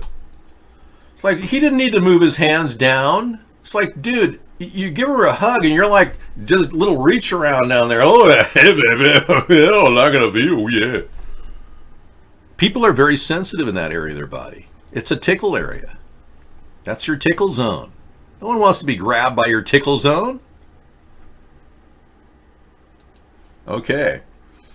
But kids are the most vulnerable, and he takes advantage of children. Look at the way he smells them and touches them and fondles their hair. Look at this. Oh yeah, it's Uncle Joe. Just take a look at this. It just, every one of them he touches and fondles, and that's got to be a little weird. Oh, and then reaches down and smells their hair and kisses them, and oh, it's like he's getting off on it. It's not natural, no. It's weird. And then he grabs this girl and he literally snuggles up next to her, and she's like, ooh, creepy guy. And then this one.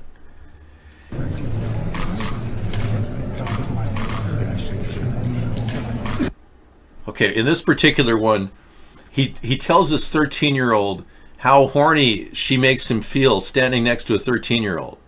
We have the audio on it. And then, I don't know, Stormy, I don't know, I have any knowledge of that. I don't believe they keep colostomy bags in the upper rib area of a body. Yeah, it's a little lower than that. Thanks. You'll find out eventually, though. Yeah, keep it up. But yeah, look at this. It's like, and then he says, talk to my daughter Ashley about the film.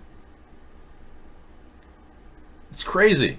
I mean, we want to know about the film too, Joe. Yeah, talk to your daughter Ashley needs to come forth and talk about the film. So I bring you Ashley Biden. Yes. Yep, here she is with I know they very similar looking, yeah. Now I have it on pretty good authority that Ashley is the kind of lady that partied pretty hard in college, okay? Let's just put it that way. We've had testimony from people that knew her in college. Now, I have nothing against women that like to party in college, really. But I want to know more about that film, Ashley. So could you possibly talk about that? That'd be great. Ashley, what about the film you made with your dad? She's not saying anything right now.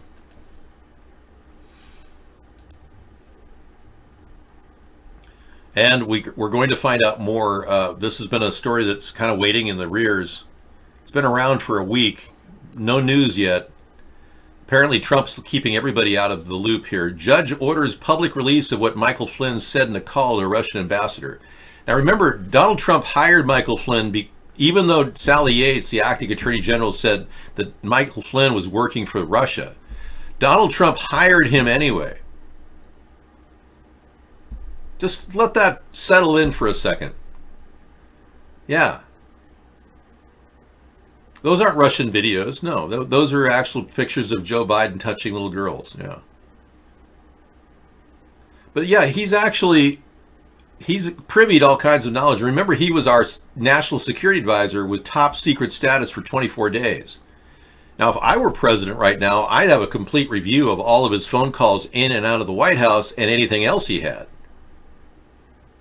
But Trump doesn't seem to care for some reason. He doesn't care if Michael Flynn released secret U.S. documents or information to Russia. That lack of oversight by Donald Trump implicates him in collusion with Russia. And the fact that this man still has not released what he talked to a Russian ambassador about is indicative of more suppression of evidence and lack of transparency by Donald Trump and his administration. So we'll see where this goes.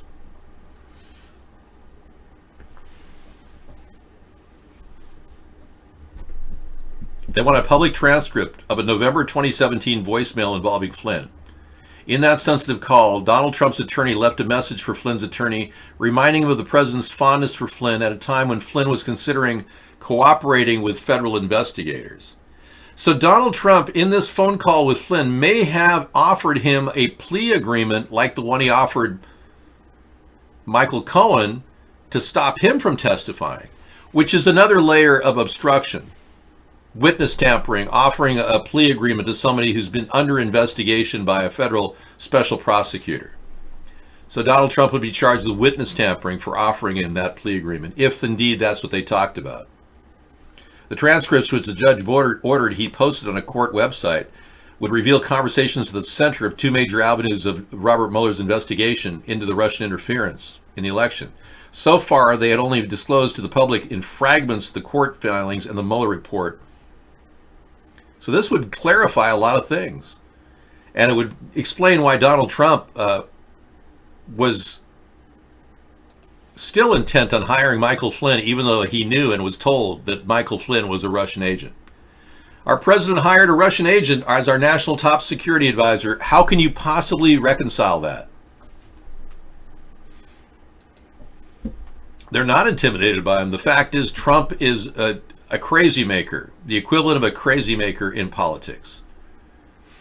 It may be his connections to the mob that he cultivated when he was in New York, not paying people for orders and contracts for buildings and things, that Donald Trump rarely paid people. He went out of his way to screw people over financially. The caterer for the Marla Maples wedding, she didn't get the $350,000 he owed her. He said that doing my wedding is your payment. Doing a Trump wedding was her payment. She ended up screwing all the vendors at that wedding because she couldn't pay them. Nobody got paid to do the Marla Maples wedding. It was crazy. We now interrupt the show to take you to Larry Sinclair. We have a request for Larry by Hot Rails. Where Senator Obama exited the limousine with $250, which was provided to him by me. Returned a short while later with an 8-ball of cocaine, which he gave to me. I did ingest a couple of lines of cocaine, and shortly thereafter, Senator Obama produced a glass cylinder pipe and packet of crack cocaine from his pocket. Obama then smoked the crack cocaine.